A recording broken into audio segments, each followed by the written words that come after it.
السلام عليكم ورحمة الله وبركاته. إن الحمد لله نحمده ونستعينه ونستغفره ونعوذ بالله من شرور أنفسنا ومن سيئات أعمالنا من يهده الله فلا مضل له ومن يضلل فلا هادي له وأشهد أن لا إله إلا الله وحده لا شريك له وأشهد أن محمدا عبده ورسوله أما بعد. அகிலத்தை படைத்து பரிபாலிக்கக்கூடிய எல்லாம் வல்ல அல்லாஹ்வுக்கே புகழ் அனைத்தும். அல்லாஹுவின் சத்திய தூதர் எம்முயிரிலும் மேலான கண்மணி நாயகம் ஸல்லல்லாஹு அலைஹி வஸல்லம் அவர்கள் மீதும் அன்னவர்களை பின்பற்றி வாழக்கூடிய அனைத்து முஸ்லிம்கள் மீதும் எல்லாம் வல்ல அல்லாஹுவின் கருணையும் சாந்தியும் என்னென்னும் நிலவட்டுமாக.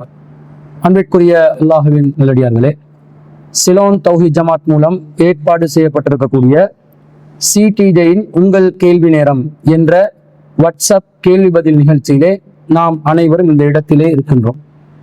இந்த கேள்வி பதில் நிகழ்ச்சியிலே மார்க்க ரீதியாக மற்றும் சமகால நிகழ்வுகளுக்கு மார்க்க நிலைப்பாடுகளை அறிவிப்பதற்காக வேண்டி மக்கள் மத்தியில் எழக்கூடிய சர்ச்சைகளுக்கு பதிலளிக்கக்கூடிய விதத்திலே நாம் இந்த கேள்வி பதில் நிகழ்ச்சியை ஆன்லைன் மூலமாக ஏற்பாடு செய்திருக்கிறோம்.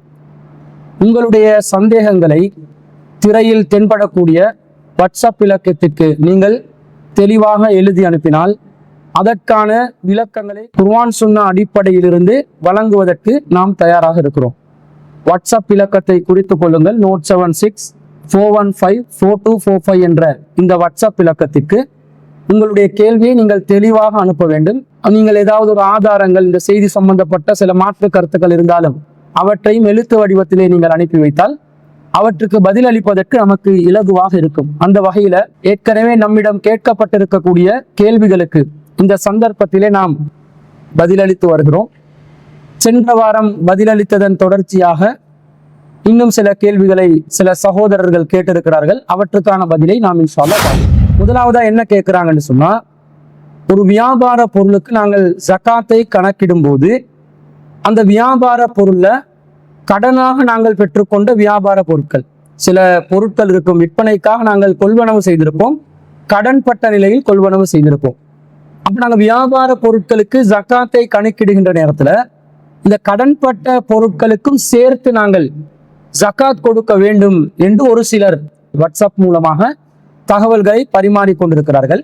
அதற்கு 2 காரணங்களை முன்வைக்கிறாங்க. முதலாவது என்ன சொல்றாங்கன்னா, இந்த கடன் என்று சொல்லி நாங்கள் இந்த வியாபார பொருட்களை கழிக்க முடியாது. அதற்கு காரணம், அந்த வியாபார பொருள் நாங்கள் கடனாக பெற்றிருந்தாலும் அந்த வியாபார பொருள்ல இருந்து நாங்கள் லாபம் அடைகிறோம்.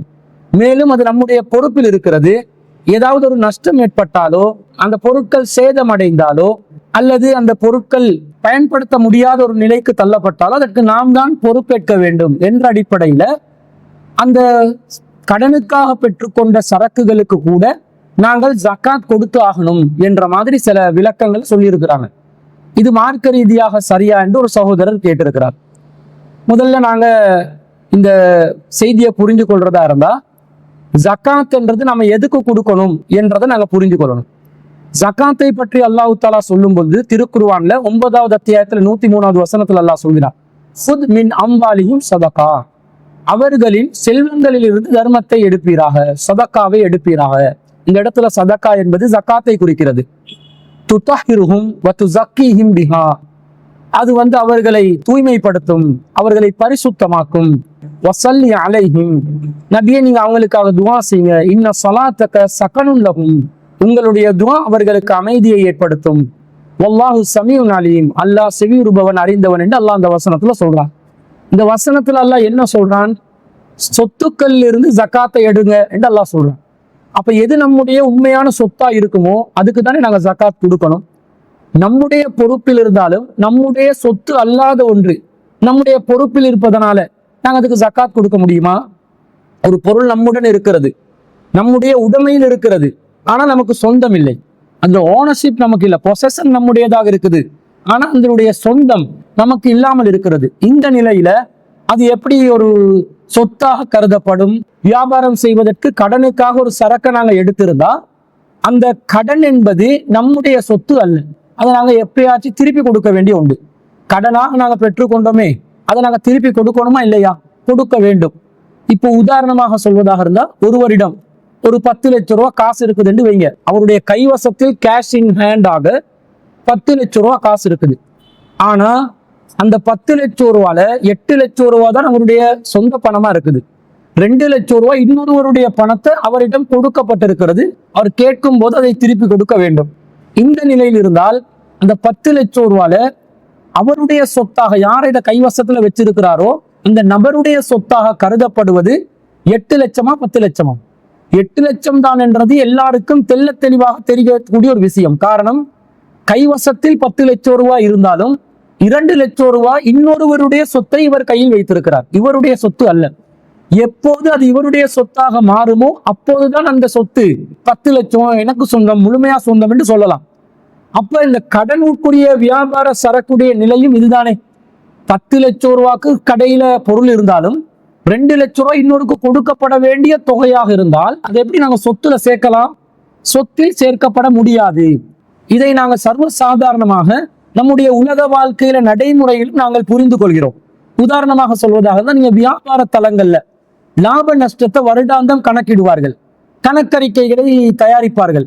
அந்த கணக்கறிக்கைகளை தயாரிக்கின்ற நேரத்துல சொத்தாக எதை பதிவு செய்வார்கள் என்று சொன்னா, கரண்ட் லயபிலிட்டிஸ் எது இருக்குதோ, எது அவர்களுடைய தற்காலிகமான கடன் என்று இருக்குதோ அதை கழிச்சு வாரதுதான் நெட் அசெட்டா சொல்லுவாங்க. வியாபாரத்துல லாப நஷ்டம் பார்க்கக்கூடிய கணக்கறிக்கைகள்ல பேலன்ஸ் ஷீட் என்று ஒன்று செய்வாங்க. அந்த பேலன்ஸ் ஷீட் செய்யும் பொழுது கூட சொத்துக்கள், சுத்தமான சொத்து எதென்று கணக்கிடுவதற்காக, நெட் அசெட் எது என்பதை கணக்கிடுவதற்காக வேண்டி என்ன செய்வாங்க? சொத்துக்களாக இருக்கக்கூடியவற்றில் கடனாக இருக்கக்கூடியதை கழித்து விட்டுதான் நெட் அசெட்டை தீர்மானிப்பார்கள். அப்ப இது சாதாரணமாக நாங்கள் நடைமுறைப்படுத்துகின்ற ஒன்றுதான். ஆனாலும் மார்க்க ரீதியாக அல்லாஹ்வும் நமக்கு என்ன சொல்லி தருகிறான்? நம்முடைய சொத்து என்றால் என்னவென்பதை அல்லாஹ் தாலா திருக்குர்ஆன்ல 4வது அத்தியாயத்துல 11வது வசனத்துல தெள்ள தெளிவாக குறிப்பிடுகிறார். ஒருவர் மரணித்து விட்டால் அவர் விட்டு செல்லுகின்ற சொத்தை எவ்வாறு பங்கிடப்பட வேண்டும், வாரிசுகளுக்கு மத்தியிலே எவ்வாறு விநியோகம் செய்யப்பட வேண்டும் என்பதை அல்லாஹ் அந்த வசனத்தில் குறிப்பிடும் பொழுது, இன்னாருக்கு இவ்வளவு போகணும் என்றதெல்லாம் அல்லாஹ் பாக பிரிவினையை சொல்லிட்டு, மிம்பாதி வசியத்தின் யூசி பிஹா அவுதைன், அவர் செய்கின்ற வசியத்தையும் கடனையும் நிறைவேற்றிய பிறகுதான் இந்த பாக பிரிவினை சொத்துக்கள் பங்கீடு செய்வதை நிறைவேற்ற வேண்டும், நிறைவேற்ற முடியும் என்று அல்லாஹ் சொல்கிறான்.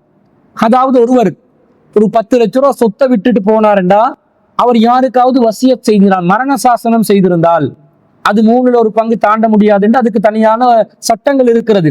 அந்த மரண சாசனத்தை நிறைவேற்றணும். இவருடைய கடன் எது இருக்கிறதோ அந்த கடனை நிறைவேற்ற வேண்டும். அதற்கு பிறகு மீதம் உள்ளதுதான் வாரிசுகளுக்கு மத்தியிலே சொத்தாக பிரித்து கொடுக்கப்பட வேண்டும் என்பதிலிருந்து, கடன் என்பது ஒருவருடைய சொத்து இல்லை என்று தெளிவாக தெரிகிறதா இல்லையா? அப்ப சாதாரணமாக நாங்கள் ஜக்காத்துகளை கணக்கிடும் பொழுது வீடு, வாசல், வாகனங்கள், நகைகள் இவற்றுக்கான ஜக்காத்துகளை கணக்கிடும் பொழுது கூட கடனை கழித்து விட்டு தான் நாங்கள் சொத்தாக நம்முடைய சொத்தை கணக்கிடணும். எதெல்லாம் சொத்தாக இருக்கிறதோ அந்த மொத்த சொத்தையும் நாங்கள் துல்லியமாக கணக்கிட்டு கடனை கழித்த பிறகு வருவதுதான் நம்முடைய உண்மையான சொத்து. அந்த உண்மையான சொத்துக்கு தான் நாங்க ஜக்காத் கொடுக்கணும். இன்னொருவருடைய சொத்துக்கு நாங்க ஜக்காத் கொடுத்தா சரி வருமா? நம்முடைய சொத்துக்கு தான் நாங்க ஜக்காத் கொடுக்கணும். கடன் என்பது இன்னொருவருடைய சொத்து. இன்னொருவருடைய சொத்துக்கு நாம் ஜக்காத் கொடுப்பது மார்க்க ரீதியாக அங்கீகரிக்கப்படாது என்றதுதான் இந்த வசனத்திலிருந்து நாங்க விளங்கி கொள்றோம். ஒருவருடைய சொத்தாக கடன் அமையாது எனும் போது, ஒருவருடைய சொத்தாக கடனாக இருக்கக்கூடிய ஒரு பொருளையோ காசையோ சொத்தையோ சொத்தாக எடுத்துக்கொள்ள முடியாது என்பது தெள்ள தெளிவாக விளங்குகிறது. எனவே கடன் என்பது ஒரு சொத்தாக ஆகாது. அப்ப வியாபார தலங்கள்ல நீங்க கடனுக்கு சரக்குகளை வச்சிருந்து அதை நீங்க என்ன செய்யணும்? உங்களோட வியாபார தளத்தில் உள்ள மொத்த சொத்திலிருந்து அந்த கடனாக இருக்கக்கூடிய அந்த சரக்குகளை, அந்த தொகையை கழித்து விட்டுதான் வியாபார தளத்தினுடைய சொத்துக்கு 2.5% நீங்க ஜக்காத்தாக கொடுக்க வேண்டும். ஆனா இதுக்கு என்ன சொல்றாங்க தெரியுமா? இந்த 2 காரணங்களை முன் வச்சாங்க. இந்த சரக்குகளில் இருந்து எது நாங்க கடனாக பெற்றுக்கொண்டிருக்கோமோ அந்த பொருட்கள் இருந்து நாங்க லாபம் ஈட்டுக் கொள்கிறோமா இல்லையா என்று கேட்கிறாங்க. அப்ப லாபம் ஈட்டுக் கொள்றோம் என்றால் அந்த லாபத்துக்காக வேண்டி தனியா 2.5% ஜக்காத்தை கொடுக்க சொல்லி அல்லாஹ் சொல்லிட்டானே. சொத்துக்கு ஜக்காத் கொடுக்க சொன்ன அல்லாஹ் எது நமக்கு ஒரு வியாபார தரத்திலிருந்து வருமானமாக வருகிறதோ அந்த வருமானமும் நம்முடைய சொத்தா இல்லையா? அது நம்முடைய சொத்து அப்படித்தானங்க சேரும். வருமானம் வந்துதானுங்க சொத்தா சேரும். அப்ப வருமானம் வரும் பொழுது மொத்தமா ஒருவர் தன்னுடைய சொத்துக்கு ஜக்காத்துடைய நிசாபை அடைந்திருந்தால் ஜக்காத் கொடுக்கணும். பிறகு அவருக்கு வரக்கூடிய ஒவ்வொரு வருமானத்துக்கும் 2.5% கொடுக்கணுமே, அது அவருடைய சொத்தா வந்து சேருகிறது. எனவே அதற்கும் வர ஜக்காத் 2.5% கொடுக்கணும் என்பது இஸ்லாத்துல உள்ள ஒரு அடிப்படை. அப்ப அந்த கடனாக பெற்றுக்கொண்ட பொருட்களுக்கு, சரக்குகளுக்கு நமக்கு வருமானம் கிடைக்குது என்று சொன்னா, அதுல நாங்க லாபம் ஈட்டுக் கொள்றோம் என்றால் அந்த லாபத்துக்கு 2.5% ஜக்காத் கொடுக்கணும் என்று இருக்குது. அதனால இந்த மொத்த சரக்குகளையும், கடன் உள்ள சரக்குகள் எல்லாத்தையும் மொத்த ஜக்காத் கொடுக்க வேண்டிய அந்த கணக்கை பார்க்கிறதுக்காக சொத்துல சேர்க்கணும் என்பது ஒரு முறை இல்லை என்பதை இதன் மூலம் நாங்கள் விளங்கிக் கொள்றோம். ஏனென்றால் அது நம்முடைய சொத்து இல்ல, வருமானம் தான் நம்முடைய சொத்தாக இருக்கிறது. வருமானத்துக்கு ஜக்காத் கொடுக்கிறோம், கடனாக இருக்கக்கூடிய அந்த சரக்குகளுக்கு நாங்க ஜக்காத் கொடுக்க வேண்டிய அவசியம் இல்லைன்றது விளங்குறோம். அதே போல அடுத்ததான் எனக்கு சொல்றாங்க, அது நம்முடைய பொறுப்புல இருக்குது, அதுக்கு லாபம் நஷ்டம் ஏதாவது வந்து நாங்க பொறுப்பெடுக்கணுமா இல்லையான்னு கேட்கிறாங்க. நம்முடைய பொறுப்பில் இருக்கக்கூடிய ஒரு விஷயத்துக்கு, ஒரு பொருளுக்கு லாபம் நஷ்டம், லாபம் வரும்போது நாங்க எப்படி லாபத்தை அனுபவிக்கிறோமோ, நஷ்டம் வந்து அதுக்கு நாங்க பொறுப்பெடுக்கத்தான் வேணும். அதனால நமக்கு உரிமை இல்லாத ஒரு சொத்துக்கு நாங்க ஜகாத் கொடுக்கணுமா? இதுக்கு லாப நஷ்டத்துக்கு நாங்க பொறுப்பெடுக்க தான் வேணும், மாற்று கருத்து இல்லையே. லாபத்துக்கு நாங்க லாபத்தை அனுபவிக்கிற மாதிரி அந்த சரக்குகள் மூலமாக ஒரு நஷ்டம் ஏற்பட்டாலும் அதையும் நாங்கள் பொறுப்பேற்க வேண்டும். அதே போன்று அந்த பொருட்களை பயன்படுத்த முடியாத ஒரு சூழ்நிலைக்கு அது தள்ளப்பட்டாலோ, கெட்டு போனாலோ, அல்லது அது காலாவதியாகி போனாலோ, ஏதோ ஒரு விபரீதம் ஏற்பட்டால் அந்த நஷ்டத்துக்கு நாங்க பொறுப்பெடுக்கணுமா இல்லையா? அதானே வியாபாரம். அது வியாபாரத்துல வரக்கூடிய ஒன்று, லாப நஷ்டம் பொறுப்பெடுப்பது என்பது. ஆனா இந்த மொத்த சரக்குகளும், மொத்த வியாபார பொருட்களும் நாங்க கடன் என்ற ஒரு தொகையொன்று கொடுக்க வேண்டிய நிலையில இருக்குது.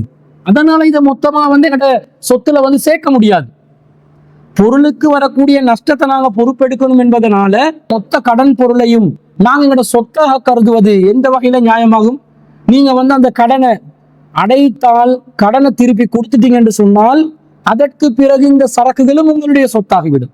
அப்போதுதான் அதுக்கு ஜக்காத் கடமையாகுமே தவிர, நீங்க அந்த சரக்குகளை கடன் நிலையில் வைத்திருக்கும் பொழுது, கடன் என்பது உங்களுடைய சொத்து இல்லை என்பதனால், அல்லாது உங்களுடைய சொத்தாக கணக்கு பார்க்க கூடாது என்று சொன்னதனால் அதற்கு நீங்க ஜக்காத் கொடுக்க வேண்டியது இல்லை என்பது தெளிவாக விளங்குது. அப்ப நம்முடைய பொறுப்பில் இருக்கும் பொழுது லாபம் வந்தா நாங்க அனுபவிக்கிறோம், அதற்கு 2.5% நாங்க ஜக்காத்தை கொடுக்கிறோம். நஷ்டம் வந்தாலும் நஷ்டத்தை நாங்க பொறுப்பெடுக்கணும். அந்த காலாவதியாகி போய் அந்த சரக்கு மொத்தமாக இல்லாமலாகி போனாலும் அதற்கும் நாங்கள் பொறுப்பெடுக்க வேண்டும் என்ற நம்மளை நம்பிதான் அவன் தந்திருக்கிறான். இந்த சரக்கை நம்முடைய பொறுப்புல தான் தந்திருக்கிறான், நாங்க தான் கேட்டு எடுத்திருக்கிறோம். அப்ப கேட்டு எடுத்த நாங்க இது வியாபாரமா இல்லாம ஒரு அமானிதமாக ஒரு பொருளை யாராவது ஒருவருடைய கையில கொடுத்தாலும் அவர் வந்து அந்த அமானித பொருளை பாதுகாக்கணுமா இல்லையா? கேட்கும் போது திருப்பி அதே நிலையில கொடுக்கணுமா இல்லையா? அந்த வகையில் அதுக்கு பொறுப்பெடுக்கணுமே தவிர, இது வந்து ஒரு ஜக்காத்துல சேருங்க, எனவே ஜக்காத்துல சேருங்கன்ற கணக்குல வராது. ஏனென்றால் அல்லாஹ் கடன் என்பது நம்முடைய சொத்து இல்லை என்று சொல்லிட்டான் என்பதிலிருந்து இதை நாங்கள் விளங்கிக் கொள்கிறோம். எனவே வியாபார பொருட்கள்ல கடனாக இருக்கக்கூடிய நிலையில் இருக்கும் பொருட்களுக்கு நாங்கள் ஜக்காத் கொடுக்க வேண்டியதில்லை. அதன் மூலம் கிடைக்கும் வருமானம் நம்முடைய சொத்தாக சேர்க்கப்படுவதனால் அதற்கு 2.5% நாங்கள் ஜக்காத் கொடுக்கணும். அதுல வரக்கூடிய நஷ்டங்களையும் நாங்கள் பொறுப்பெடுக்கணும். அதே நேரத்துல அந்த சரக்குகளுக்கான கடன் தொகையை நாங்கள் முழுமையாக அடைச்சிட்டோம் என்று சொன்னா அப்போது இந்த சரக்கு நம்முடைய சொத்தாக மாறிவிடும். அந்த நேரத்துல நாங்கள் அதுக்கு ஜக்காத் கொடுக்கணும் என்பதுதான் மார்க்க ரீதியாக சரியான ஒரு பார்வை என்பதை தெளிவுபடுத்திக் கொள்ள விரும்புகிறோம். அடுத்த கேள்வி என்ன கேட்கிறாங்கன்னா, திருமண விருந்தை நாங்கள் விசாலமாக பெரிய செலவுல கொடுக்கலாமா என்ற மாதிரி ஒரு கேள்வி கேட்கிறாங்க. இது சமூகத்தில் இருக்கக்கூடிய ஒரு வளமையான கேள்விதான். திருமண விருந்தை நாங்க விசாலமாக கொடுக்கிறது மார்க்க ரீதியாக தடுக்கப்பட்ட ஒரு காரியமா, அது செய்ய முடியாதா என்றெல்லாம் கேட்கிறாங்க. ஏனென்றால் தௌஹீத் ஜமாத்துடைய பிரச்சாரம் ஆரம்பித்த காலகட்டங்களில் எல்லாம் மிகப்பெரிய அளவுல கொள்கை ரீதியான ஒரு பிரச்சாரத்தை நாங்கள் மேற்கொண்டதோடு சமூக ரீதியான ஒரு சீர்திருத்தத்தையும் நாம் மேற்கொண்டு வந்தோம். அதுல மிக முக்கியமான ஒரு சீர்திருத்தம் தான் இந்த திருமணம் என்ற பெயர்ல நடக்கிற அனாச்சாரங்களுக்கு எதிரான பிரச்சாரம். இது ஒரு சமூக கொடுமை, சமூக சீர்கேடு, இது சீர்திருத்தப்பட வேண்டும் என்று நாங்கள் பலமாக குரல் கொடுத்து வந்தோம். அதுல மிக முக்கியமாக நாங்க சொன்ன ஒரு அடிப்படை தான் இன்ன ஆலமன் நிக்காஹி பரக்கா, திருமணங்கள்ல பரக்கத் நிறைந்த திருமணம் எது என்று சொன்னா ஐசுரு ஊமூனா, குறைந்த செலவில் நடத்தப்படுகின்ற திருமணங்கள் தான் பரக்கத் நிறைந்த திருமணமாகும் என்ற ஒரு செய்தியை சொல்லி, ஆதாரபூர்வமான செய்தி தான் இந்த செய்தியை சொல்லி மக்கள் மத்தியில நீங்க திருமணத்தை குறைந்த செலவில் நடத்துங்கள், எளிமையா நடத்துங்க. நபிகள் நாயகம் ஸல்லல்லாஹு அலைஹி வஸல்லம் அவர்கள் எளிமையாக திருமணங்களை நடத்தி இருக்கிறார்கள், வழிகாட்டி இருக்கிறார்கள் என்று ஒரு சமூக ரீதியான ஒரு சீர்திருத்தத்தை மேற்கொண்டு வந்தோம். அந்த நிலைப்பாட்டில் நாங்கள் இன்று வரைக்கும் இருக்கிறோம். அதுல எந்த மாற்று கருத்தும் இல்லை. யாரெல்லாம் சகோதரர்கள் குறைந்த செலவுல திருமணங்களை நடத்துறாங்களோ அதுல அதிகமான பரக்கத் அவர்களுக்கு கிடைக்கும். சமூக ரீதியாக திருமணம் என்பது ஒருவரை சார்ந்த ஒரு விஷயம் மட்டுமல்ல, ஒட்டுமொத்த சமூகத்தையும் பாதிக்கக்கூடிய ஒரு செயலாக இருப்பதனால இந்த திருமணத்தின் போது அவசியமற்ற விருந்துகளை நாங்கள் அதிகரித்துக் கொள்கின்ற நேரத்தில் வலிமா என்ற பெயரில் உள்ள சுன்னத்தான நபி வழியில் உள்ள அந்த விருந்தை நாங்கள் அதிகமான செலவுகளில் செய்கின்ற நேரத்துல ஒரு ஏழை குமரி கரை சேர்வதற்கு அது மிகப்பெரிய ஒரு தடையாக இருக்கிறது. எனவே நீங்க குறைஞ்ச செலவுல திருமணங்களை நடத்துங்க என்று நாங்க மிகப்பெரிய அளவுல பிரச்சாரம் செய்து வந்தோம். இன்றும் அதை செய்கிறோம். சமூக சீர்திருத்தம் இன்னும் மேற்கொள்ளப்பட வேண்டும். ஆனால் ஒருவர் என்ன கேட்கிறாருன்னா, இப்ப நாங்க குறைஞ்ச செலவுல திருமணம் நடத்தினா அதிகம் பரக்கத் நிறைந்ததாக இருக்கும். ஒரு வசதி படைத்த ஒருவர் வசதியாக இருக்கிறார், கோடீஸ்வரனாக இருக்கிறார், ஒரு மல்டி மில்லியனராக இருக்கிறார். அவருக்கு குறைந்த செலவு என்பது அவருடைய பார்வையில ஒரு சாதாரணமான நடுத்தரமான குடும்பம் ஒரு 100 சகன் கொடுக்கிற அந்த சாப்பாடு அவர்களுக்கு பெரிய செலவாக இருந்தாலும் ஒரு கோடீஸ்வரனுக்கு அது சின்ன செலவா இல்லையா? ஒரு சாதாரண ஒரு குடும்பம் 400 சகனுக்கு ஒரு திருமண விருந்தை கொடுத்தாங்கன்னு சொன்னா இந்த கொழும்புல எல்லாம் நாங்க பாக்குறோம், அந்த அளவுல கொடுப்பாங்க. நிறைய அள்ளி போட்டுக்கொண்டு சகன்களை கூட்டி கொண்டுதான் விருந்துகளை கொடுக்குறாங்க. இதை பொறுத்த அளவுல ஒரு வசதி படைத்தவருக்கு இது நாங்க ஒரு சாதாரண நடுத்தரமான குடும்பம் செய்யும் போது ஏன் இப்படி வீண் விரயம் பண்றீங்க, எளிமையா நடத்துங்க என்று கண்டிக்கிறோம். இதே ஒரு வசதி படைத்தவர் செய்யும் பொழுது அவருடைய பொருளாதாரம் அவருடைய வசதியோடு ஒப்பிட்டு பார்க்கின்ற நேரத்துல ஒரு 400-500 சகனாக இருந்தாலும் அது குறைந்த செலவா இல்லையா? அது அவருடைய பார்வையில குறைவானதாக இருக்குதா இல்லையா? இப்ப இந்த விஷயத்துல நாங்க எந்த மாதிரி ஒரு நிலைப்பாட்டை எடுக்க வேண்டும் என்று சிலர் குழம்பி போய் இருக்கிறாங்க. அன்பிற்குரிய சகோதரர்களே, இந்த விஷயத்துல நாங்க என்ன விளங்கி கொள்ளணும் என்று சொன்னா, திருமணத்தை பொதுவாக எளிமையாக நடத்தணும், குறைந்த செலவில் நடத்தணும். அதுதான் பரக்கத் நிறைந்ததாக இருக்கிறது. நபிகள் நாயகம் தன்னுடைய வாழ்க்கையில பெரும்பாலான சந்தர்ப்பங்கள்ல குறைந்த செலவில் தான் திருமணங்களை நடத்தி இருக்கிறார்கள் என்பதையெல்லாம் மறுப்பதற்கு எந்த ஒரு ஆதாரமும் இல்லை. அது தெளிவாக உள்ள ஆதாரங்கள்.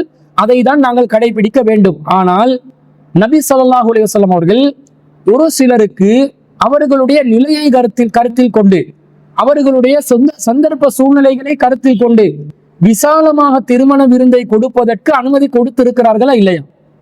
இப்ப ரசூல் ஸல்லல்லாஹு அலைஹி வஸல்லம் அவர்கள் ஹைஸ் என்ற உணவு பாலாடை கட்டிகளையும் நெய்யையும் பேரித்தம் பழத்தையும் கலந்த ஒரு ஹைஸ் என்ற உணவை கூட திருமண விருந்தா கொடுத்திருக்கிறாங்கன்ற செய்திகளை பார்க்கிறோம். அது எளிமையை காட்டுது.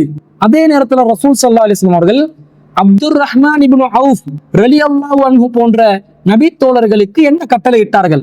என்ன செய்தி வருது? நபி ஸல்லல்லாஹு அலைஹி வஸல்லம் அவர்கள் மதீனாவுக்கு வந்த பிறகு சஅத் இப்னு ரபி என்று சொல்லக்கூடிய நபி தோழரோட அப்துர் ரஹ்மான் இப்னு அவுஃப் ரலியல்லாஹு அன்ஹு இணைச்சு வைக்கிறாங்க, சகோதரர்களாக்கி வைக்கிறாங்க. இவர் ஒரு அன்சாரி தோழர், சஅத் இப்னு ரபி என்பவர் ஒரு அன்சாரி தோழர். அவர் கேட்கிறாரு, என்ன கேட்கிறாரு? இன்னி அக்ஸருல் அன்சாரி மாலன், என்கிட்ட நிறைய செல்வம் இருக்குது, அக்ஸினுலக்க நிஸ்ஃபமாலி, என்னுடைய செல்வத்துல பாதி என்றாலும் நான் உங்களுக்கு தர தயாராக இருக்கிறேன். அதே மாதிரி நான் என்னுடைய மனைவிமார்கள்ல யாராவது அவங்க விரும்பினால் அவர்களை விவாகரத்து செய்து உங்களுக்கு நான் திருமணம் முடித்து தருவதற்கும் தயாராக இருக்கிறேன் என்று சொல்றாங்க. அந்த நேரத்துல அப்துர் ரஹ்மான் இப்னு அவுஃப் ரலியல்லாஹு அன்ஹு சொல்றாங்க, லா ஹாஜத் லி ஃபீ தாலிக, இந்த ரெண்டு மேட்டர்லாம் எனக்கு விருப்பம் இல்லை.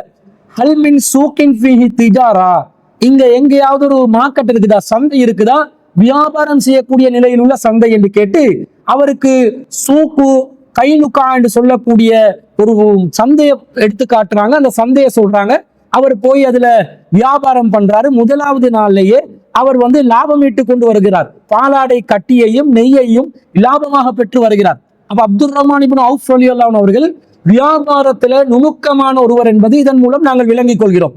அதற்கு பிறகு திருமணம் வேற நடக்குது. ரசூல் ஸல்லல்லாஹு அலைஹி வஸல்லம் அவர்களுக்கும் அழைப்பு கொடுக்கப்படல. ஆனா சும்ம தாபல் உதுவ, ஒரு நாள் காலையில ரசூலுல்லாஹ் அவர் சந்திக்க வரார். ஃபமா லபிஸ அன்ஜா அப்துர் ரஹ்மான் அலைஹி அஸரு சுஃப்ரா, அப்துர் ரஹ்மான் அவர்களிடம் மஞ்சள் நிறத்தில் ஒரு தடயம் இருக்கும் நிலையில் அவருடைய ஆடையை அவர் அணிந்து கொண்டு வர ரசூல் ஸல்லல்லாஹு அலைஹி வஸல்லம் கேட்கிறாங்க, தஸவ்வஜ்த, நீங்கள் திருமணம் முடித்தீர்களான்னு கேட்க அவர் நஅம், ஆம் என்று சொல்கிறார். வமன், யாரை முடிச்சீங்க? அப்ப இம்ராத்தம் மினல் அன்சார், அன்சாரு பெண்ணோட முடிச்சேன். கம் சுக்குத்த, எவ்வளவு நீங்க மஹரா கொடுத்தீங்க? சினத்த நவாத்தின் மின் தஹபின், ஒரு பேரிச்சம் கொட்டை அளவுக்கு நான் தங்கம் கொடுத்தேன் அப்படின்னு சொல்கிறார். அப்ப நபி ஸல்லல்லாஹு அலைஹி வஸல்லம் அவர்கள் சொல்றாங்க, அவுலிம் வலௌ பிசாத்தின், ஒரு ஆட்டையாவது நீங்கள் வலிமா விருந்தாக கொடுங்கள் என்று அப்துல் ரஹ்மான் இப்னு அவுஃப் ரலியல்லாஹு அன்ஹு சொன்ன செய்தி அனஸ் ரலியல்லாஹு அன்ஹு அறிவிக்கிறாங்க. புகாரில 2048 49வது செய்தியாக பதிவு செய்யப்பட்டிருக்கிறது. அப்ப அப்துல் ரஹ்மான் இப்னு அவுஃப் ரலியல்லாஹு அன்ஹு ரசூலா போட்ட கட்டளை என்ன? அவுலிம் வலௌ பிசாத்தின், ஒரு ஆட்டையாவது வலிமா விருந்தா கொடுங்க. அப்ப குறைந்தபட்சம் ஒரு ஆடாவது நீங்க என்ன செய்யணும்? வலிமா விருந்தாக கொடுக்கணும் என்று அப்துல் ரஹ்மான் இப்னு அவுஃப் ரலியல்லாஹு அன்ஹு ரசூலா கட்டளை இட்டதன் மூலம் என்ன விளங்குது? ரசூலுல்லாஹ் ஹைஸ் என்ற உணவை கூட வலிமா விருந்தாக கொடுத்து எளிமையா செஞ்சிருக்கிறாங்க. வாஸ்தவம் தான். ரசூலுல்லாவை பொறுத்தவரையில் அப்துல் ரஹ்மான் இப்னு அவுஃப் ரலியல்லாஹு அன்ஹு அவர்களுடன் ஒப்பிடும் பொழுது அந்த சந்தர்ப்பத்துல ரொம்ப வறுமையில் இருந்தார்கள். ஆரம்பத்துல ரசூலுல்லாஹ் தனவந்தராக இருந்தாலும் பிறகு இந்த இஸ்லாத்தை பிரச்சாரம் செய்ய ஆரம்பித்த நேரத்திலிருந்து செல்வங்களை எல்லாம் செலவழித்து ரொம்ப வறுமைக்கு உட்படுகிறார்கள். அப்ப இந்த மாதிரி வறுமையில் இருக்கக்கூடிய நபி ஸல்லல்லாஹு அலைஹி வஸல்லம் அவர்கள் எளிமையான நிலையில ஒரு ஹைஸ் என்ற உணவை விருந்தா கொடுத்தாங்க. ஓகே, அது சரியானதுதான். ஆனா வசதியான நிலையில் இருக்கும் அப்துல் ரஹ்மான் இப்னு அவுஃப் ரலியல்லாஹு அன்ஹு அவர்களை போன்ற நிலையில் யார் இருக்கிறார்களோ அவர்களுக்கு குறைந்தபட்சம் ஒரு ஆட்டையாவது விருந்தா கொடுங்க என்று ரசூலுல்லாஹ் சொன்னார்களா இல்லையா? அப்ப அது ஒரு குறைந்தபட்சம் ஒரு ஆடு. அப்ப 2 கொடுத்தாலும் பரவாயில்ல, 3 கொடுத்தாலும் பரவாயில்ல, 1க்கு மேல எத்தனை கொடுத்தாலும் பரவாயில்லை என்பது அந்த வாசகத்திலிருந்து விளங்குகிறதா இல்லையா? இதுல இருந்து நாங்க என்ன புரிந்து கொள்றோம்? யார் ஒருத்தர் வியாபாரம் செஞ்சு அல்லது வியாபாரம் இல்லாம வாரிசு முறையிலேயோ சொத்துக்களை பெற்றுக்கொண்டு வசதியுடன் இருக்கிறார்களோ அவர்கள் அதிகமான அளவில் திருமண விருந்து கொடுப்பதை இஸ்லாம் தடுக்கவில்லை. வசதி குறைவாக இருப்பவர்கள் அந்த வசதி குறைவுக்கு ஏத்த மாதிரி நடந்துக்கோங்க என்பதுதான் இஸ்லாம் இந்த இடத்துல நமக்கு வழிகாட்டி இருப்பதை நாம் விளங்கிக் கொள்கிறோம். நபி ஸல்லல்லாஹு அலைஹி வஸல்லம் அவர்களும் வறுமையில் தான் இருந்தார்கள். ஆனா எந்த நேரமுமே வறுமையாகவே இருக்குமா? இல்லை. செழிப்பான நிலையும் வரும், வறுமையில உச்சகட்டமையும் தொடும், மாறி மாறி வரும். அப்ப எந்த நேரம் பொதுவாக வறுமையான நிலையில் இருந்தாலும் ரசூலுல்லாஹ்வுக்கு வசதி ஏற்படுகின்ற நேரத்துல திருமண விருந்துல ரசூலுல்லாஹ்வும் ஒரு ஆட்டை விருந்தாக கொடுத்திருக்கிறார்களா இல்லையா? புகாரில வரக்கூடிய செய்தி, புகாரில 5154வது செய்தியாக வருகிறது. இதையும் அனஸ் இப்னு மாலிக் ரலியல்லாஹு அன்ஹு தான் அறிவிக்கிறாங்க. அவுலமன் நபியு ஸல்லல்லாஹு அலைஹி வஸல்லம் பி ஸைனப் ரலியல்லாஹு அன்ஹா அவர்களுக்கு ரசூல் ஸல்லல்லாஹு அலைஹி வஸல்லம் அவர்கள் திருமணம் முடிக்கிற நேரத்துல விருந்து கொடுத்தாங்க, வலிமா விருந்து கொடுத்தாங்க. ஃபஅவுஸஅல் முஸ்லிமீன கைரா, அது நபி ஸல்லல்லாஹு அலைஹி வஸல்லம் முஸ்லிம்களுக்கு நல்ல விசாலமான அளவு அந்த நேரத்தில் மன விருந்து கொடுத்தாங்க அப்படின்னு வருது. ஸைனப் பின் ஜஹஸ் ரலியல்லாஹு அன்ஹு அவர்களை ரசூல் ஸல்லல்லாஹு அலைஹி வஸல்லம் திருமணம் முடிக்கிறாங்க. அந்த நேரத்துல ரசூல் ஸல்லல்லாஹு அலைஹி வஸல்லம் விசாலமாக திருமண விருந்து கொடுத்தாங்க என்று வருது. அப்ப இதுல இருந்து என்ன விளங்குது? ஒருத்தருக்கு விசாலமா திருமண விருந்து கொடுக்கலாமா இல்லையா? அப்ப இந்த விசாலமாக திருமண விருந்து கொடுக்கலாம் என்பது மார்க்கத்துல தடுக்கப்பட்ட ஒரு காரியமாக இருந்தால் நபிகள் நாயகம் ஸல்லல்லாஹு அலைஹி வஸல்லம் அவர்கள் விசாலமான விருந்து கொடுத்திருப்பாங்களா? அப்ப இந்த அறிவிக்கக்கூடிய அனஸ் ரலியல்லாஹு அன்ஹு சொல்றாங்க, ஃபஅவுஸஅல் முஸ்லிமீன கைரா, முஸ்லிம்களுக்கு ரொம்ப பெரிய ஒரு விருந்தாக, நன்மையாக ஒரு விருந்தாக அது கிடைத்தது என்று சொல்றாங்களா இல்லையா? இப்ப பார்வையில பார்க்கும் போதே விளங்குது இது பெரிய விருந்து, பெருசா கொடுத்திருக்கிறாங்க என்றது விளங்குது. அப்படி ஸைனப் பின் ஜஹஸ் ரலியல்லாஹு அன்ஹு அவர்களை திருமணம் முடிக்கும் போது ரசூலுல்லாஹ் என்ன விருந்து தான் கொடுத்தாங்கன்னு பார்த்தா புகாரில 5168வது செய்தியில வருது. இதை அனஸ் இப்னு மாலிக் ரலியல்லாஹு அன்ஹு அறிவிக்கிறாங்க. அவுலம அலா அஹதின் மின் நிசாஇஹி மா அவுலம அலைஹா அவுலம பிஷாத்தின், நபி ஸல்லல்லாஹு அலைஹி வஸல்லம் அவர்கள் ஸைனப் பின் ஜஹஸ் ரலியல்லாஹு அன்ஹு அவர்களை திருமணம் முடிக்கின்ற நேரத்துல வேற எந்த மனைவிக்கும் திருமணம் செய்த போது கொடுக்காத அளவுக்கு விசாலமான ஒரு விருந்தை கொடுத்தாங்க. அது என்ன விருந்து? அவுலம அலைஹா அவுலம பிஷாத்தின், ஒரு ஆட்டை அவர்கள் திருமண விருந்தாக கொடுத்தார்கள். அங்க அப்துல் ரஹ்மான் இப்னு அவுஃப் ரலியல்லாஹு அன்ஹுக்கு ஒரு ஆட்டையாவது கொடுக்க சொன்ன ரசூலுல்லாஹ் தனக்கு வசதி ஏற்படுகின்ற நேரத்துல தானும் ஒரு ஆடை விருந்தா கொடுத்திருக்கிறாங்கன்னு இந்த செய்தியிலிருந்து நாங்க பாக்குறோம். அப்ப திருமண விருந்து என்பது குறைந்த செலவில் நடத்தினால்தான் அதிகம் பரக்கத் கிடைக்கும், அதுல மாற்று கருத்தே இல்லை. இந்த குறைந்த செலவு என்பது இவ்வளவுதான் என்று அல்லாஹ்வும் அல்லாஹ்வுடைய ரசூலும் ஒரு வரம்பை போடவில்லை. அல்லாஹ்வும் அல்லாஹ்வுடைய ரசூலும் ஒரு வரம்பை போடாத விடுத்து அந்த விஷயத்தில் நாங்க எப்படி முடிவெடுக்கணும்? அந்த வசதி என்பது அவரவர்களுடைய தகுதிக்கு ஏற்ப வித்தியாசப்படும், மாற்றம் ஏற்படும். ஒரு வசதி படைத்த ஒருவருடைய குறைந்த செலவு என்பது அவரவருடைய தகுதிக்கேற்ப மாற்றம் அடையும். வசதி படைத்த ஒருவருக்கு குறைந்த செலவு என்பது ஒரு சாதாரண ஏழையுடைய அதிகமான செலவை விட மிக குறைவானதாக கூட இருக்கலாம். ஏனென்றா வசதி படைச்சவருக்கு குறைஞ்ச செலவுன்றது அவர் ஒரு 300 சகன் ஒரு விருந்தா கொடுக்கிறது மிகப்பெரிய ஒரு செலவு அவருக்கு விளங்காது. இதே ஒரு நடுத்தரமான குடும்பத்துல 300 சகனண்டா அது மிகப்பெரிய அளவுல ஒரு செலவாக இருக்கும். அப்ப இந்த நடுத்தரமான குடும்பத்துக்கு அது மார்க்கத்துல நீங்க குறைஞ்ச செலவை தாண்டி போறீங்கன்ற நிலை வரும். வசதி படைத்தவருக்கு அவருடைய வசதியில் அது குறைந்த செலவாக வரும். அப்ப இப்படித்தான் ஒவ்வொரு நபரை பொறுத்து திருமண விருந்தின் செலவு குறைந்த செலவு என்பது வேறுபடும். வசதியானவர்களாக இருந்தா அவங்க எதுக்கு கஞ்சத்தனம் படணும்? அவங்க தாராளமா விருந்து கொடுத்து ஏழைகளை மகிழ்விக்கக்கூடிய அந்த காரியத்தில் ஈடுபடலாம் என்ற மார்க்க வழிகாட்டல் இதன் மூலமாக நமக்கு கிடைக்கிறது. எனவே அன்பிற்குரிய சகோதரர்களே, நாங்க திருமண விருந்த இவ்வளவு சகங்கள் என்று நிர்ணயிக்க முடியாது. அது அவரவருடைய மனசாட்சிக்கு தெரியும். ஆடம்பரமா போறோமா, எளிமையா போறோமா, அதிக செலவுல போறோமா, குறைந்த செலவுல போறோமா, அந்தந்த குடும்பங்கள் தீர்மானிக்க வேண்டும். வலிமா விருந்து தான் இஸ்லாத்துல வழிகாட்டப்பட்ட திருமண விருந்து. அந்த திருமண விருந்த மணமகனுடைய செலவில் தான் நடத்தப்பட வேண்டும். மணமகனுடைய வசதியை வைத்து, அவருடைய குடும்பத்தின் வசதியை வைத்து திருமணத்தின் இப்ப இலங்கை நாட்டில் இருக்கிறவங்க இந்த சகன் கணக்கு தான் பார்ப்பாங்க. ஒரு சகனுக்கு 6 பேர் கொழும்பில் உள்ளவங்க பார்ப்பாங்க. வெளியூர்ல இருக்கக்கூடியவங்க 5 பேர் 4 பேர் என்னெல்லாம் கணக்குல வைப்பாங்க. அப்ப அவங்க எத்தனை சகன் நாங்க வைக்கிறது, எத்தனை பேரை விருந்தினராக அழைப்பது என்பதை அவரவர்கள் முடிவு எடுத்துக்கொள்ள வேண்டிய விஷயமாக இருக்கிறது. எனவே இதுல மார்க்கத்துல இதுதான் வரம்பு என்று நமக்கு சொல்ல முடியாது. அந்த வரம்பை அவர்களுடைய மனசாட்சியின் அடிப்படையில சமூகத்தில் இருக்கக்கூடிய நிலவரங்களை வச்சு ஏழை கொமரும் கஷ்டப்படாம திருமண வாழ்க்கைக்குள்ள நுழையக்கூடிய விதத்துல இந்த வரம்புகளை நாங்கள் அவரவர்கள் தீர்மானித்துக் கொள்ள வேண்டும் என்பதுதான் இதற்கு மார்க்க ரீதியாக நமக்கு ஒரு வழிகாட்டலாக கொடுக்கலாம். மேலும் இன்னும் சொல்ல போனால் நபி ஸல்லல்லாஹு அலைஹி வஸல்லம் அவர்கள் சஃபியா ரலியல்லாஹு அன்ஹா திருமணம் முடிக்கிறாங்க. திருமணம் முடிக்கிற நேரத்துல நபி ஸல்லல்லாஹு அலைஹி வஸல்லம் அவர்கள் 3 நாட்கள் தொடர்ச்சியாக வலிமா விருந்து கொடுத்ததாக வருது. தஸவஜ நபியு ஸல்லல்லாஹு அலைஹி வஸல்லம் சஃபியா ரலியல்லாஹு அன்ஹாவை அல்லாஹ்வின் தூதர் ஸல்லல்லாஹு அலைஹி வஸல்லம் அவர்கள் திருமணம் முடித்தார்கள். அவர்களுடைய விடுதலை பணமாக, அந்த அடிமையாக இருந்தவங்க சஃபியா ரலியல்லாஹு அன்ஹா அவங்களை விடுதலை செய்வதற்குரிய விடுதலை தொகையாக இந்த மகரை நிர்ணயித்தார்கள். நான் உன்னை விடுதலை செய்வதுதான் உன்னுடைய மகரு. சஃபியா ரலியல்லாஹு அன்ஹா அவர்களுடைய வலிமா விருந்தை 3 நாட்களுக்கு கொடுத்தார்கள் என்று வருகிறது. அப்ப இந்த செய்தி முஸ்னத் அபி யஅலாவில 3731வது செய்தியாக பதிவு செய்யப்பட்டிருக்கிறது. அப்ப 3 நாளைக்கு விருந்து கொடுக்கிறதா இருந்தா அது கொஞ்சம் விசாலமான விருந்தா தர அதுவும் விருந்து இருக்கும். அல்லது அந்த குறைந்த ஒரு பாலாடை கட்டிய வச்சு 3 நாளைக்கு எத்தனை பேருக்கு தான் கொடுக்கிறது? ஐசென்ற உணவு 3 நாட்களுக்கு எத்தனை பேருக்கு தான் கொடுக்கிறது? அப்ப ரசூலை ஏதோ ஒரு விதத்துல 3 நாட்கள்ல விருந்து கொடுக்கிற அளவுக்கு விசாலமாக சஃபியா ரலியல்லாஹு அன்ஹா அவர்களுடைய திருமண விருந்திலையும் கொடுத்திருக்கிறாங்க என்றது விளங்கிக் கொள்றோம். இது எல்லாமே ஒருவருடைய வசதியை பொறுத்து. ஏழையாக இருந்தாலும் சில வேளை அவருக்கு அந்த திருமணத்தின் போது விருந்தை கொடுப்பதற்கு சக்தி கிடைத்தால் கொடுக்கலாம். ஆனா பெருமைக்கு மாவெடிக்கிறதுக்காக வேண்டி கடன் வாங்கி எல்லாம் செய்யக்கூடாது. அடுத்தவர்கள பாராட்டு பெறணும் என்றதுக்காக வேண்டி பெருமைக்காக செய்யக்கூடாது. பகட்டுக்காக வேண்டி செய்யக்கூடாது. ஆடம்பரமாக செய்யக்கூடாது. இந்த மாதிரி மார்க்க ரீதியான வரம்புகளை பாதுகாத்துக் கொண்டு அதை அவர்கள் முடிவெடுத்துக் கொள்ள வேண்டும் என்பது விளங்குது. வசதி படைத்தவர்கள் அவர்களுடைய வசதிக்கேற்ற எளிமையான முறையில குறைந்த செலவுல, அது ஏழையோடு ஒப்பிடும் போது கூடுதலான செலவாக இருந்தாலும் வசதியானவர்கள் விசாலமா திருமண விருந்து கொடுக்கலாம் என்பதற்கு மார்க்கத்தில் எந்த தடையும் இல்லை என்பதுதான் அனைத்து செய்திகளையும் ஒருங்கிணைத்து நாம் விளங்கக்கூடிய ஒரு விளக்கமாக இருக்கிறது.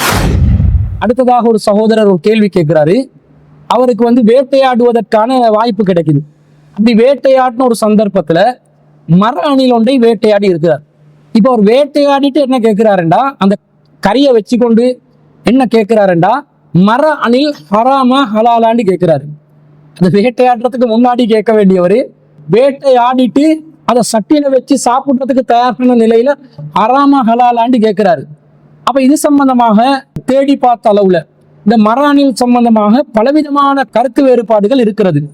இப்போ விலங்கினங்களை பொறுத்தவரையில் ஒரு சில விலங்கினங்களுக்கு தான் இது நேரடியாக தடை செய்யப்பட்டுள்ளது என்று திருக்குர்ஆன்லையும் ஹதீஸ்லையும் வருது. இப்போ உதாரணமாக பன்றியை அல்லாஹ் ஹராமாக்குறான். அது 5வது அத்தியாயத்துல 3வது வசனத்துல வலஹ்மல் ஹின்சீர், பன்றியின் இறைச்சி உங்களுக்கு ஹராம் என்று அல்லாஹ் சொல்கிறார். அப்போ பன்றி என்பது ஹராம் என்றதை நாங்க நேரடியா பன்றி ஹராம் என்றதை குர்ஆன்ல இருந்து பார்க்கிறோம். அதே மாதிரி புகாரில 4217வது செய்தியில வீட்டு கழுதை சாப்பிடுவதற்கு ஹராம் என்று ரசூலுல்லாஹ் சொல்லி இருக்கிறாங்க. இந்த மாதிரி விரல் விட்டு எண்ணக்கூடிய ஒரு சில விலங்குகளுக்கு தான் பேர் குறிப்பிட்டு இது ஹராம் என்று ரசூலுல்லாஹ் சொல்றாங்க. மற்ற விலங்குகளுக்கெல்லாம் பொதுவாக நபி ஸல்லல்லாஹு அலைஹி வஸல்லம் அவர்கள் ஹலால் ஹராம் எது என்பதை ஒரு பொது அளவுகோலை சொல்லி இருக்கிறார்கள். அந்த பொது அளவுகோலை வைத்துதான் விலங்கினங்களில் எது ஹலால் எது ஹராம் என்பதும் பறவைகள்ல எது ஹலால் எது ஹராம் என்பதையும் நாங்கள் முடிவு செய்து கொள்ள வேண்டும். புகாரில 5530வது செய்தியில எப்படி வருது என்று சொன்னா, நஹா அன் அக்லி குல்லி தி நாபின் மினஸ் சிபாஇ, நபி ஸல்லல்லாஹு அலைஹி வஸல்லம் அவர்கள் விலங்குகளில் கோரை பற்கள் உள்ள எதையும் உண்ணக்கூடாது என்று தடை விதித்தார்கள். ஒரு விலங்கினமாக இருந்தா கோரப்பற்கள் இருக்கக்கூடாது. அப்ப கோரப்பல் என்பது ஒரு விலங்கிட சாதாரணமா எல்லா பல்களும் ஒரே அளவில் இருக்கும். கோரப்பற்கள் நீளமானதாக இருக்கும். இப்போ ஒரு மாட்டை எடுத்துக்கொண்டால் ஒரு ஆட்டை எடுத்துக்கொண்டால் அதனுடைய பல்ல நீங்க பாத்தீங்கன்னா ஒரே அளவுல சம அளவில் இருக்கும். பல்லுட உயரம் அந்த அகலம் எல்லாம் சம அளவுல இருக்கும். ஆனா இது கோரப்பல்லா இருந்தா 2 அல்லது 4 பற்கள் நீளமானதாக இருக்கும். இந்த விதத்தில் நீளமான நிலையில் உள்ள பற்கள் கோரப்பற்கள் என்று சொல்வார்கள். இந்த கோரப்பற்கள் ஒரு விலங்குக்கு இருக்கும் என்று சொன்னா கோரப்பல் இருந்தாலே அது ஹராம் என்பதுதான் நபி ஸல்லல்லாஹு அலைஹி வஸல்லம் அவங்க காட்டின முடிவு. இதே பறவை இனமாக இருந்தா முஸ்லிம்ல வரக்கூடிய 3914வது செய்தியில நஹா ரசூலுல்லாஹி ஸல்லல்லாஹு அலைஹி வஸல்லம் அன் குல்லி தி நாபின், நபி ஸல்லல்லாஹு அலைஹி வஸல்லம் அவர்கள் விலங்குகளில் கோரை பற்கள் உள்ள ஒவ்வொன்றையும் தடை செய்தார்கள்.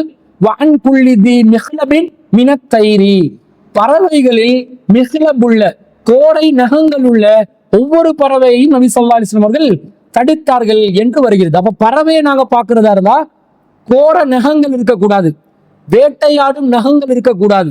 கோர நகங்கள் இருந்தால் ஒரு விலங்கி ஒரு பறவையை நாங்க ஹராமாக்கி கொள்ளணும். கோழிக்கும் கோர நகம் தான் இருக்குது. ஆனா அந்த கோர நகத்தால அது வேட்டையாடாது. வேட்டையாடாததுனால கோழி நமக்கு சாப்பிடலாம்.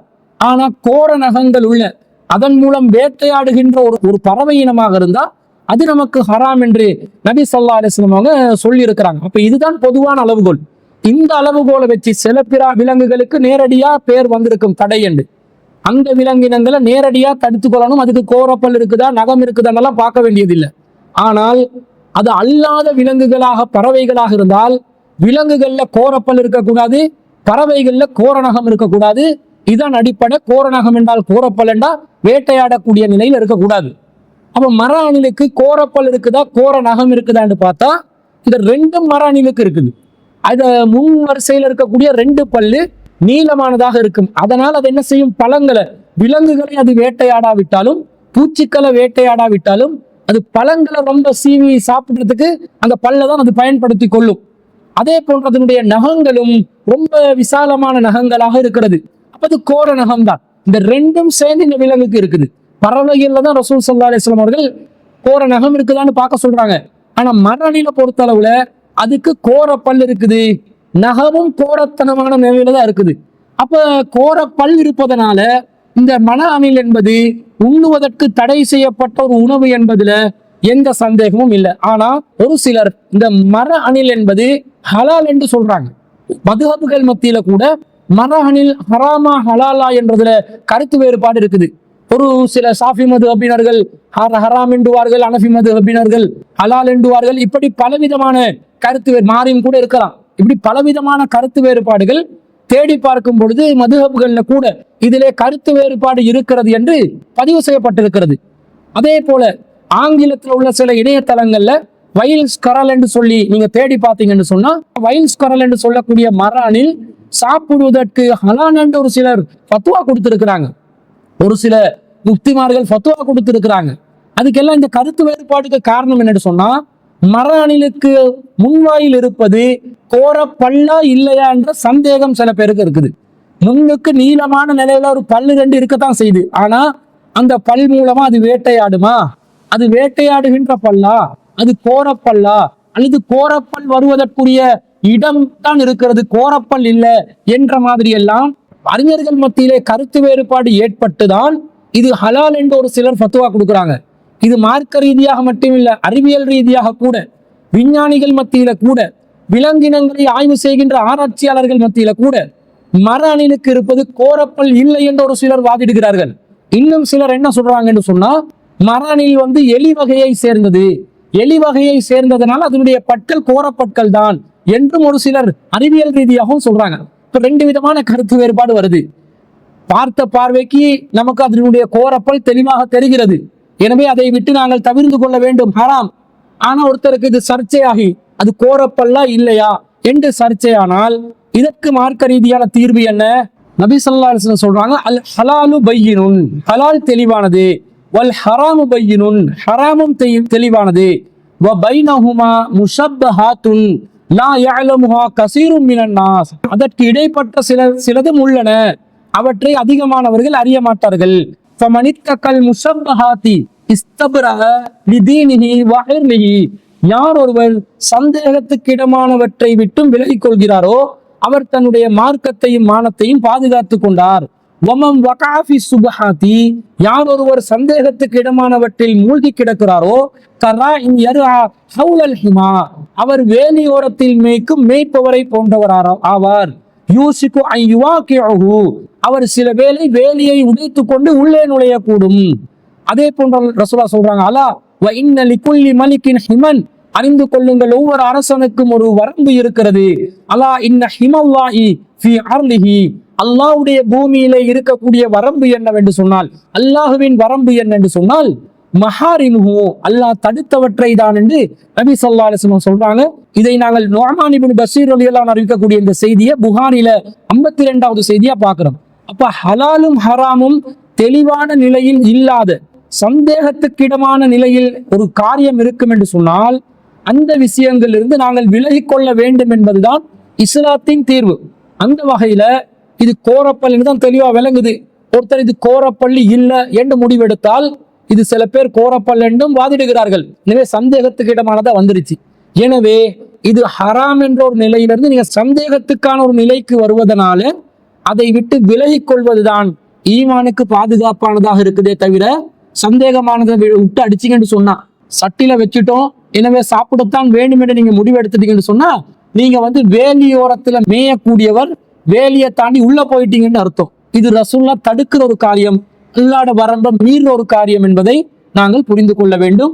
நம்முடைய ஆய்வின்படி மரானில் என்பது ஹராம் என்பதுல எந்த ஒரு சந்தேகமும் இல்லை. எனவே அதை முற்றிலும் முழுதாக மூமின்கள் விசுவாசிகள் உண்ணுவதிலிருந்து தடுத்து கொள்ள வேண்டும்.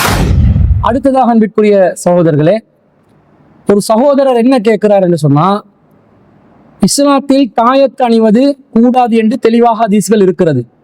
ஆனால் சுன்னத்துல் ஜமாத்தை சேர்ந்த ஒரு சில அறிஞர்கள் தாயத்தை அணியலாம், துவாக்களை அணியலாம். இலங்கையில துவா என்று சொல்லுவாங்க, இந்த தாயத்தை அணிவதற்கு துவா கூடு எண்ணுவாங்க. இந்த துவா கூடை அணியலாம்.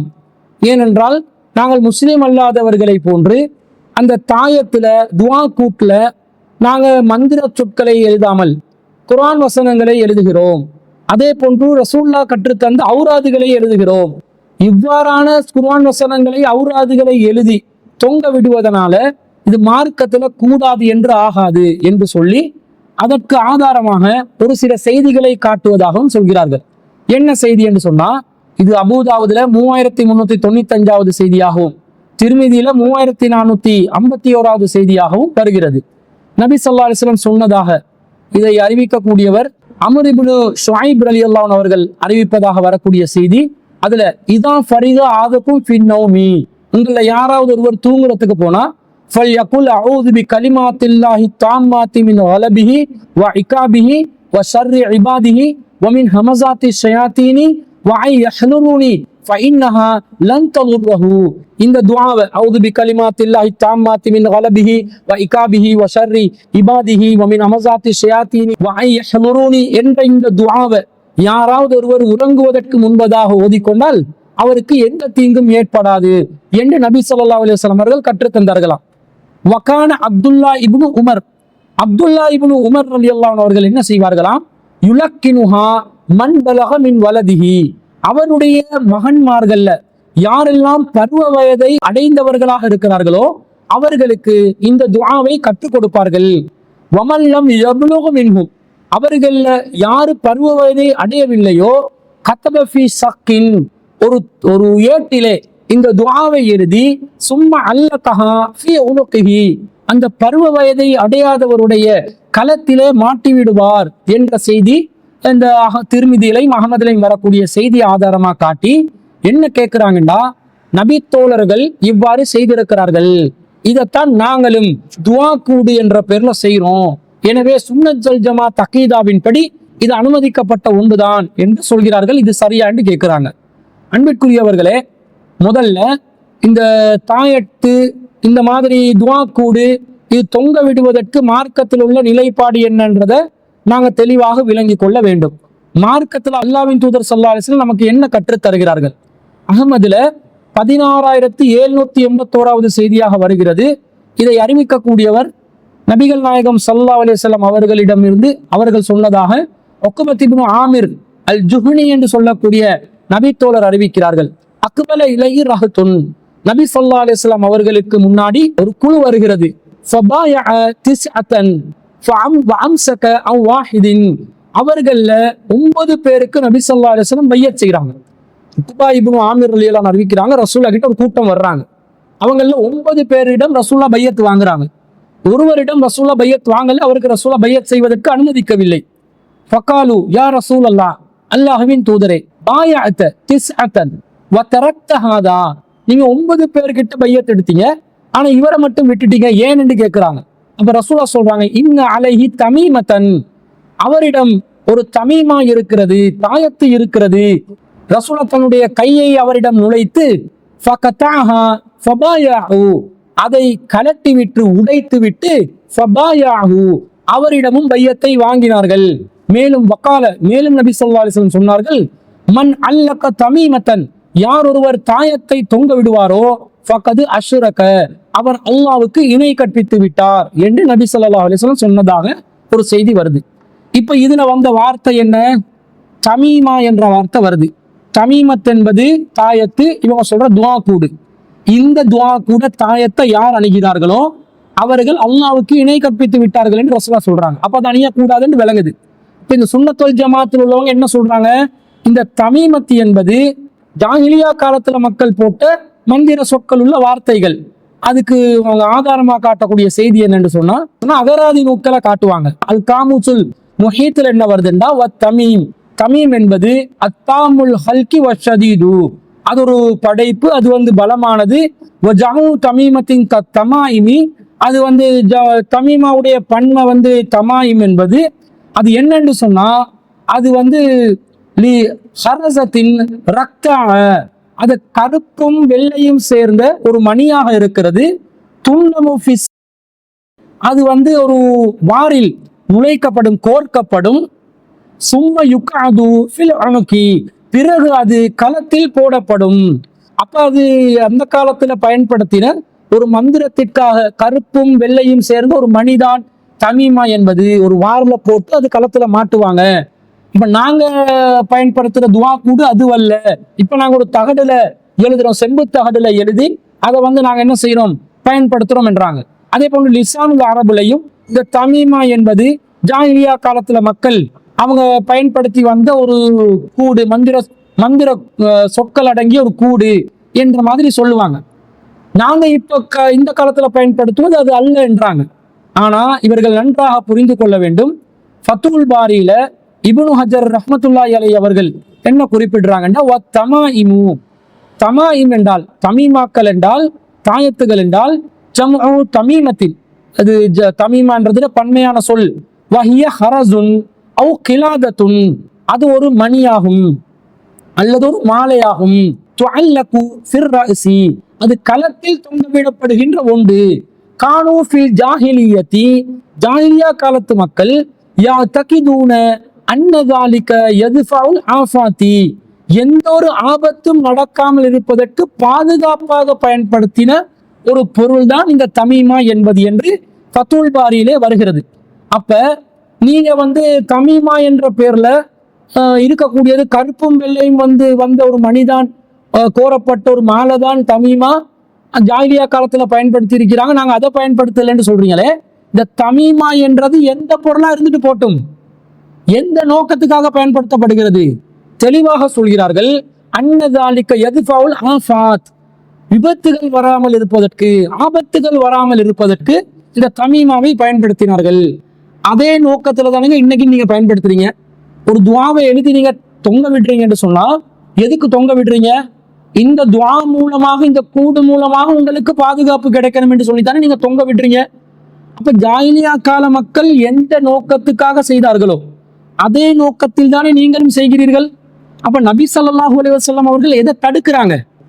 எந்த பொருள்ன்றதை வச்சு தடுக்கிறாங்களா? நீங்க இந்த கருப்பு வெள்ளமணி கலந்த கூட பயன்படுத்தாதீங்கன்னு சொன்னாங்களா? மாலையை இந்த மாதிரி மாலை வகையை பயன்படுத்தக்கூடாதுன்னு சொன்னாங்களா? என்ன சொல்ல வர்றாங்க? மன் தஅல்லக தமீமத்தன் ஃபக்கத் அஷ்ரக். யார் ஒருவர் இந்த தமீமாவை போடுகிறார்களோ, தொங்க விடுகிறார்களோ, அவர்கள் அல்லாஹ்க்கு இணை கற்பித்து விட்டார்கள். ஏன்? எப்படி அல்லாஹ் ஒரு ஆபத்தை தடுப்பானோ, எப்படி அல்லாஹ் நமக்கு வரக்கூடிய தீங்குகளை தடுப்பானோ, அல்லாஹ்விடமிருந்து தான் நமக்கு ஏற்படக்கூடிய நன்மையும் தீமையும் வருகிறது.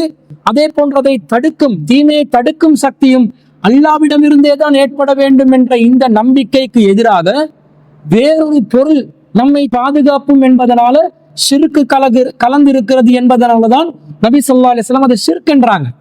அப்ப அதே வேலையை தானே நாங்களும் நீங்க செய்யறோம். அப்ப எப்படி அது ஹலாலாக ஆகும்? அடுத்தது, நீங்க இன்னைக்கு பயன்படுத்தக்கூடிய தமீமாக்கள்ல இந்த துஆக்கள் எழுதப்பட்டிருக்கிறதா? குர்ஆன் வசனங்களா எழுதப்பட்டிருக்கிறது? என்னென்னமோ எழுதி வச்சிருக்கிறீங்க. அல்லாஹ்வோட அஸ்மாக்கள் எழுதி வச்சிருக்கிறீங்க. 786 எழுதி வச்சிருக்கிறீங்க, 156 எழுதி வச்சிருக்கிறீங்க. சில பேர் 166 அங்கொடைக்கு போற பஸ் நம்பர் எழுதி வச்சிருக்கிறாங்க. இந்த மாதிரி இஷ்டத்துக்கு அவங்க சொல்லக்கூடிய ஒவ்வொரு நம்பர்களை எழுதி வச்சதனால அது மார்க்க ரீதியான அவுராதுகளை எழுதப்பட்டதாக ஆகுமா? ஆகாது. அப்ப அன்பிற்குரியவர்களை நன்றாக புரிந்து கொள்ள வேண்டும். அது முதலாவது ஆதாரபூர்வமான செய்தி அல்ல. அந்த செய்தி ஆதாரபூர்வமான செய்தியாக வைத்துக் கொண்டாலும் அதிலே வரக்கூடிய அப்துல்லா இப்னு உமர் ரலியல்லாஹு அன்ஹு அவர்கள் செய்யக்கூடிய ஒரு காரியம் எப்படி மார்க்க ஆதாரமாகும்? அதை சிந்திக்கிறது இல்லையா? ஒரு நபித்தோழர் ஒரு விஷயத்தை செஞ்சா அது மார்க்க ஆதாரமாகுமா? நபித்தோழருடைய செயற்பாடுகள் வஹியுடன் தொடர்பு பட்டதா? நபி ஸல்லல்லாஹு அலைஹி வஸல்லம் ஒன்றை தடுத்திருக்க நபித்தோழர் ஒருவர் அதற்கு மாற்றமாக செய்திருந்தால் அதை மார்க்க ஆதாரமாக நமக்கு ஏற்றுக்கொள்ளலாமா? அப்துல்லா இப்னு உமர் ரலியல்லாஹு அன்ஹு அவர்களே இதற்கு தடையாக இருந்திருக்கிறார்கள். தமத்தா முறையில் ஹஜ் செய்வதை அப்துல்லா இப்னு உமர் ரலியல்லாஹு அன்ஹுடைய தந்தை உமர் இப்னு ஹத்தாப் ரலியல்லாஹு அன்ஹு அவர்கள் தடை செய்கிறார்கள். அப்படி தடை செய்த நேரத்தில் இதை அப்துல்லா இப்னு உமர் ரலியல்லாஹு அன்ஹு அவர்கள் தமத்தா முறையில் ஹஜ் செய்வதற்காக, உம்ரா செய்வதற்காக நியத்து வைக்கிறாங்க. அந்த நேரத்தில் கேட்கப்படுகிறது, யஸ்அலு அப்துல்லா இப்னு உமர் அனி தமத்துஇ பில் உம்ரதி இலல் ஹஜ். ஹஜ்ஜையும் உம்ராவையும் தமத்தா செய்வது சம்பந்தமாக அப்துல்லா இப்னு உமர் ரலியல்லாஹு அன்ஹு அவர்களிடம் கேட்கப்படுகிறது. ஃபகால் அப்துல்லா இப்னு உமர் சொல்கிறார், இய ஹலால், அது ஹலால் என்று சொல்கிறார். ஃபகால சாமியு, சாம் நாட்டை சேர்ந்த ஒருவர், இன்ன அபாக கத் நஹா அன்ஹா, அது உங்களுடைய தந்தை தடை செய்திருக்கிறார், என்ன சொல்றீங்கன்னு கேட்கிறார். ஃபகால அப்துல்லா இப்னு உமர் சொல்கிறார், அரஐத இன் கான அபி நஹா அன்ஹா வஸனஅஹா ரசூலுல்லாஹி ஸல்லல்லாஹு அலைஹி வஸல்லம். அல்லாஹ்வின் தூதர் ஸல்லல்லாஹு அலைஹி வஸல்லம் அவர்கள் ஒன்றை செய்திருக்க அதை என்னுடைய தந்தை தடுத்திருக்க, அம்ர அபி நத்தபிஉ அம்ர ரசூலுல்லாஹி ஸல்லல்லாஹு அலைஹி வஸல்லம், நான் என்னுடைய தந்தையின் கட்டளையை நிறைவேற்ற வேண்டுமா அல்லது அல்லாஹ்வின் தூதருடைய கட்டளையை நிறைவேற்ற வேண்டுமா என்று அந்த சாம் நாட்டை சேர்ந்தவரிடம் அப்துல்லா இப்னு உமர் ரலியல்லாஹு அன்ஹு கேட்கிறாங்க. ஃபகால ரஜுலு பல் அம்ர ரசூலுல்லாஹி ஸல்லல்லாஹு அலைஹி வஸல்லம், அப்ப அவர் சொல்கிறார், அல்லாஹ்வின் தூதருடைய செயற்பாடை கட்டளையை தான் நாம் நிறைவேற்ற வேண்டும். ஃபகால அப்துல்லா இப்னு உமர் சொல்கிறார், லக்கத் ஸனஅஹா ரசூலுல்லாஹி ஸல்லல்லாஹு அலைஹி வஸல்லம், ரசூல் ஸல்லல்லாஹு அலைஹி வஸல்லம் இதை செய்திருக்கிறார்கள், நான் செய்வேன் என்றாங்க. அப்ப இது திருமிதியில 753வது செய்தி. அப்ப அப்துல்லா இப்னு உமர் ரலியல்லாஹு அன்ஹு அவர்களே அல்லாஹ்வின் தூதர் செஞ்ச ஒன்றுக்கு மாற்றமாக தன்னுடைய தந்தை செய்திருக்கும் போது அல்லாஹ்வுடைய தூதருடைய சொல்லுக்கு தான் நான் கட்டுப்பட வேண்டும் என்று தெளிவாக சொல்லியிருக்கும் பொழுது எப்படி அப்துல்லா இப்னு உமர் ரலியல்லாஹு அன்ஹு அவர்கள் அல்லாஹ்வுடைய தூதருக்கு மாற்றமாக ஒன்றை செய்திருந்தால் அதை எப்படி நாம் செய்ய முடியும்? அப்துல்லா இப்னு உமர் அவர்கள் அப்படி மாற்றமாக செய்ய மாட்டார்கள். ஆனா அப்படித்தான் இந்த செய்தி சொல்லுகிறது. இந்த செய்தி பலவீனமான ஒரு செய்தி, ஆதாரபூர்வமான ஒரு செய்தியும் இல்லை. இது ஒரு பலவீனமான செய்தி. இந்த செய்தியில் தெளிவாக முஹம்மது இப்னு இஸ்ஹாக் என்று சொல்லக்கூடிய ஒருவர் இடம்பெறுகிறார். இவர் பலவீனமானவர் என்று யஹ்யா இப்னு மஈன் அவர்கள், இமாம் நஸை அவர்கள் தெளிவாக விமர்சனம் செய்திருக்கிறார்கள். முஹம்மது இப்னு இஸ்ஹாக் என்ற ஒரு பலவீனமான அறிவிப்பாளர் இடம்பெறுகின்ற ஒரு செய்தியை வச்சு தமீமத்துகளை தொங்க விடலாம் என்று இவர்கள் சொல்வது எந்த வகையில் நியாயம்? செய்தியும் பலவீனம், நபித்தோழருடைய செயலும் மார்க்க ஆதாரம் இல்லை. நபிகள் நாயகம் தமீமத்தை நேரடியாக ஷிர்க் என்று சொல்லிவிட்டார்கள். தமீமத் என்று சொல்வது ஜாஹிலியா காலத்தில் உள்ளவங்க அவங்களோட காலத்தில் உள்ளதை அவங்க பயன்படுத்தினாங்க. இந்த காலத்துல வேற டிசைன் இதை பயன்படுத்துறாங்க. நோக்கம் ஒன்றுதான், விபத்துகளை தடுக்கக்கூடிய ஒரு கருவியாக அது பயன்படுத்துகிறார்கள். அது இஸ்லாத்தின் பெயரை வைத்து பயன்படுத்த முடியாது, இஸ்லாம் அல்லாத நிலையிலும் பயன்படுத்த முடியாது. இப்ப ஒரு வைத்தியர், மருத்துவர் ஒரு நோய்க்காக வேண்டி உங்களுக்கு ஒரு பிரிஸ்கிரிப்ஷன் எழுதி தருகிறார். இதை நீங்க பார்மசியில எடுத்து இந்த மருந்து மாத்திரைகளை உரிய நேரத்துல நீங்க சாப்பிடுங்கன்னு தருகிறார். அதை எடுத்து சுருட்டி களத்துல தொங்க வச்சு கொண்டா நமக்கு நோய் நிவாரணம் கிடைச்சிருமா? அல்லது அந்த பிரிஸ்கிரிப்ஷன்ல உள்ள மருந்து மாத்திரைகளை சரியான மாதிரி கொள்வனவு செய்து உரிய நேரத்தில் அதை நாங்கள் சாப்பிட்டால் நம்முடைய நோய் குணமாகுமா? எது மார்க்கத்துல அடிப்படை? பிரிஸ்கிரிப்ஷன்ல தலையில தொங்க வைக்கிற மாதிரி தானே இந்த துஆவை ரசூலுல்லாஹ் சொல்லித்தர சொன்ன துஆவை பருவ வயது அடையாதவருக்கு என்ன மார்க்கத்துல வழிகாட்டல்? இப்படி தொங்க விடுறதுதான் வழிகாட்டலா? யார் ஒருவருக்கு ஓதி பார்க்கக்கூடிய அளவுக்கு முடியாதோ, அவர் இந்த துஆக்கள் சொல்ல முடியாத நிலையில இருக்கிறாங்களோ, அப்ப அதை சொல்லக்கூடிய நிலையில் உள்ளவர் அதை ஓதி தன்னுடைய கைகளில் ஊதி சம்பந்தப்பட்ட அந்த பருவ வயதை அடையாதவருடைய மேனியில் தடவலாம் என்று நபி ஸல்லல்லாஹு அலைஹி வஸல்லம் அவர்கள் வழிகாட்டி இல்லையா? வழிகாட்டி இருக்கிறார்களே. ரசூலுல்லாஹ்வுக்கு ஆயிஷா ரலியல்லாஹு அன்ஹா அவர்கள் ரசூலுல்லாஹ்வுடைய இறுதி தருணத்தில் இவ்வாறு செய்தார்களே. குல் சூராக்களை ஓதி தன்னுடைய 2 கைகளில் ஊதி அதை ரசூலுல்லாஹ்வுடைய மேனியில் தடவினார்களே. இந்த முன்மாதிரிக்கு மாற்றமாக களத்துல தொங்க வைக்கிற ஒரு முன்மாதிரிய ரசூலுல்லாஹ் காட்டி தராத ஒரு முன்மாதிரிய ஜாஹிலியா காலத்துல ரசூலுல்லாஹ் பயன்படுத்தின அந்த வழிமுறையை ரசூலுல்லாஹ் தடுத்து இருக்கிற ஒரு வேலையை எப்படி நாங்க செய்யலாம்? இதை சிந்திக்க வேண்டும். மேலும் இன்னும் சொல்ல போனால் நபி ஸல்லல்லாஹு அலைஹி வஸல்லம் நமக்கு என்ன வழிகாட்டுறாங்க? மருந்து செய்ய சொல்றாங்க. ஏதாவது நோய் வந்தா மருந்து செய்யுங்கன்றாங்க. இந்த மாதிரி துஆக்களை நீங்கள் எழுதி மேல ஒட்டி கொள்றதுனால, அல்ஹம்து சூராவை நெத்தியில எழுதுறதுனால, மேல நீங்க எழுதி கொள்றதுனால, அல்லது பிரிண்ட் எடுத்து மேல போர்ட் போட்டு ஒட்டி கொள்றதுனால, அல்லது போர்டுகளை தொங்க விடுறதுனால அதுகள்ல நிவாரணம் கிடைக்காது. எப்படி நிவாரணம் கிடைக்கும்? ஓதணும். அதை திலாவத் செய்யுங்க. திலாவத் செஞ்சு ஆன்மீக ரீதியாக நீங்க ஒரு மருத்துவ குணம் அடையணும் என்று சொன்ன, அல்லாஹ்விடமிருந்து ஷிஃபாவை அடையணும் என்றா இஸ்லாத்தில் அதற்கு வழிகாட்டல் இருக்கிறது. நபி ஸல்லல்லாஹு அலைஹி வஸல்லம் அவங்க சொல்றாங்க. அப்துல் அசீஸ் என்பவர் அறிவிக்கக்கூடிய செய்தி புகாரில 5742வது செய்தியாக பதிவு செய்யப்பட்டிருக்கிறது. அனஸ் இப்னு மாலிக் ரலியல்லாஹு அன்ஹு அறிவிக்கிறாங்க. சாபித் இப்னு அஸ்லம் அல் புனானி அவர்களும் அப்துல் அசீஸ் அவர்களும் அனஸ் இப்னு மாலிக் ரலியல்லாஹு அன்ஹு அவர்களிடம் செல்கிறார்கள். சென்று யா அபா ஹம்சா, அபு ஹம்சாவே என்று சொல்கிறார்கள். அனஸ் ரலியல்லாஹு அன்ஹுடைய ஒரு சிறப்பு பெயர் இஸ்தகைது, நான் நோய்வாய்ப்பட்டிருக்கிறேன் என்று சொல்கிறார். அப்ப அனஸ் ரலியல்லாஹு அன்ஹு சொல்றாங்க, அலா அருகீக பி ருக்கியத்தி ரசூலில்லாஹி ஸல்லல்லாஹு அலைஹி வஸல்லம், ரசூல் ஸல்லல்லாஹு அலைஹி வஸல்லம் ஓதி பார்த்த ஒரு வழிமுறை இருக்கிறது, அதை நான் உங்களுக்கு சொல்லி தரட்டுமான்னு கேட்கிறாங்க. அப்ப இவர் சொல்கிறார், பலா, ஆமா சொல்லுங்க. அப்ப அனஸ் ரலியல்லாஹு அன்ஹு சொல்றாங்க, அல்லாஹும்ம ரப்பன் நாஸ், அல்லாவே மனிதர்களின் இரட்சகனே, முத்இபில் பஅஸ், துன்பத்தை போக்குபவனே, இஷ்ஃபி, நோய் நிவாரணம் அளிப்பீராக, அந்த ஷாஃபி, நீதான் நோய் நிவாரணம் வழங்குபவன், லா ஷிஃபாய இல்லா அந்த, உன்னை தவிர நோய் நிவாரணம் வழங்குபவன் யாரும் இல்லை, ஷிஃபா அல்லா யுகாதிரு சகமா, கொஞ்சமும் மீதம் வைக்காமல் நோய் நிவாரணத்தை தந்து விடு துஆ கேட்க தான் சொல்லி தர்றாங்க. இந்த செய்தியை நாங்க புகாரில 5742வது செய்தியா பாக்குறோம். துஆ கேட்பதற்கு தான் சொல்லி தர்றாங்க.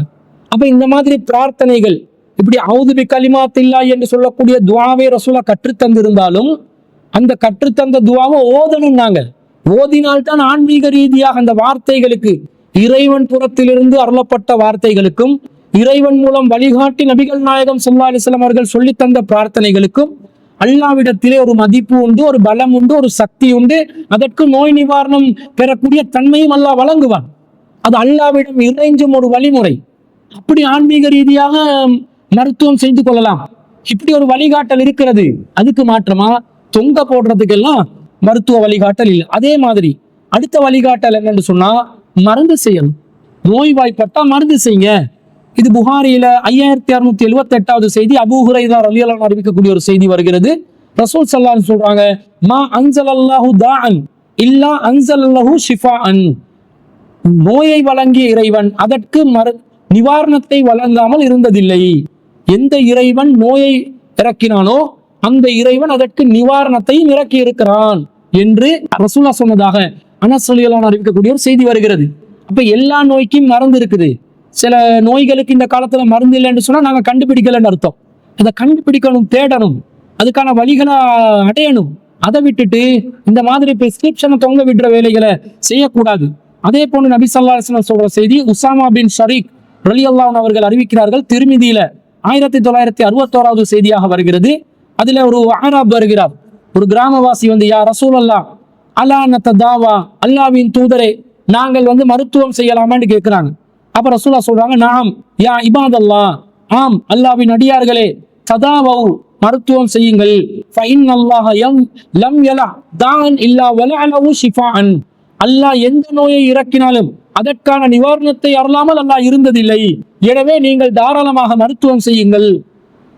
இல்லா தாஅன் வாஹிதன், ஆனா ஒரே ஒரு நோயை தவிர.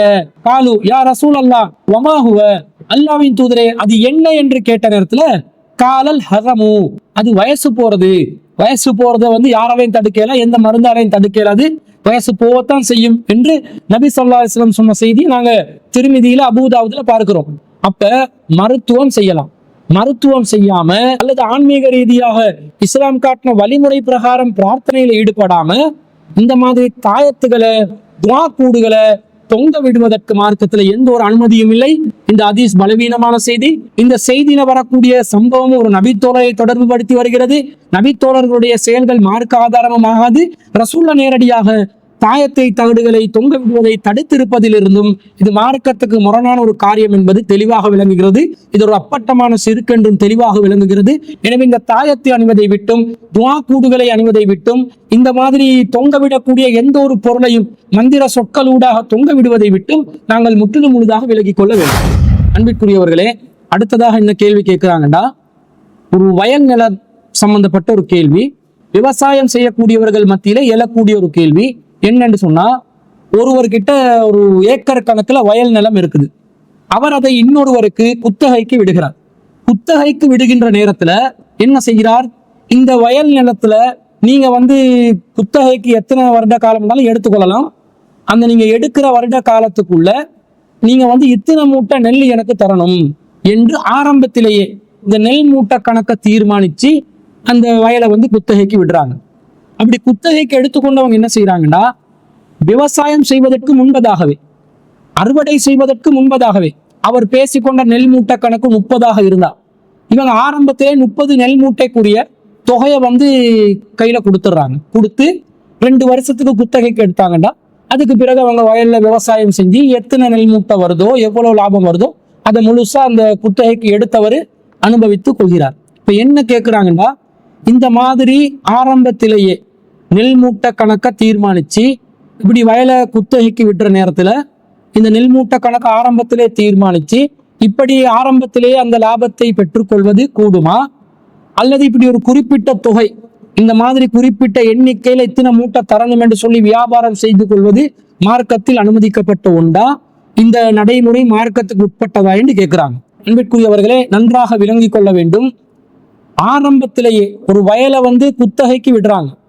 குத்தகைக்கு விடும் பொழுது ஆரம்பத்திலேயே இந்த வயல் காணிக்கு இத்தனை நெல் மூட்டைகள் நீங்க தர வேண்டும் என்று ஒப்பந்தம் செய்து கொள்வது மார்க்க அடிப்படையில நேரடியாக தடுக்கப்பட்ட ஒரு காரியம். ஏனென்று சொன்னால், இப்போ ஒருத்தர் குத்தகைக்கு விடுறார் என்று வைங்க. குத்தகைக்கு விடுறாருன்னா என்ன அர்த்தம், எந்த காணியை நீங்க பயன்படுத்திக் கொள்ளுங்கன்னு அர்த்தம்.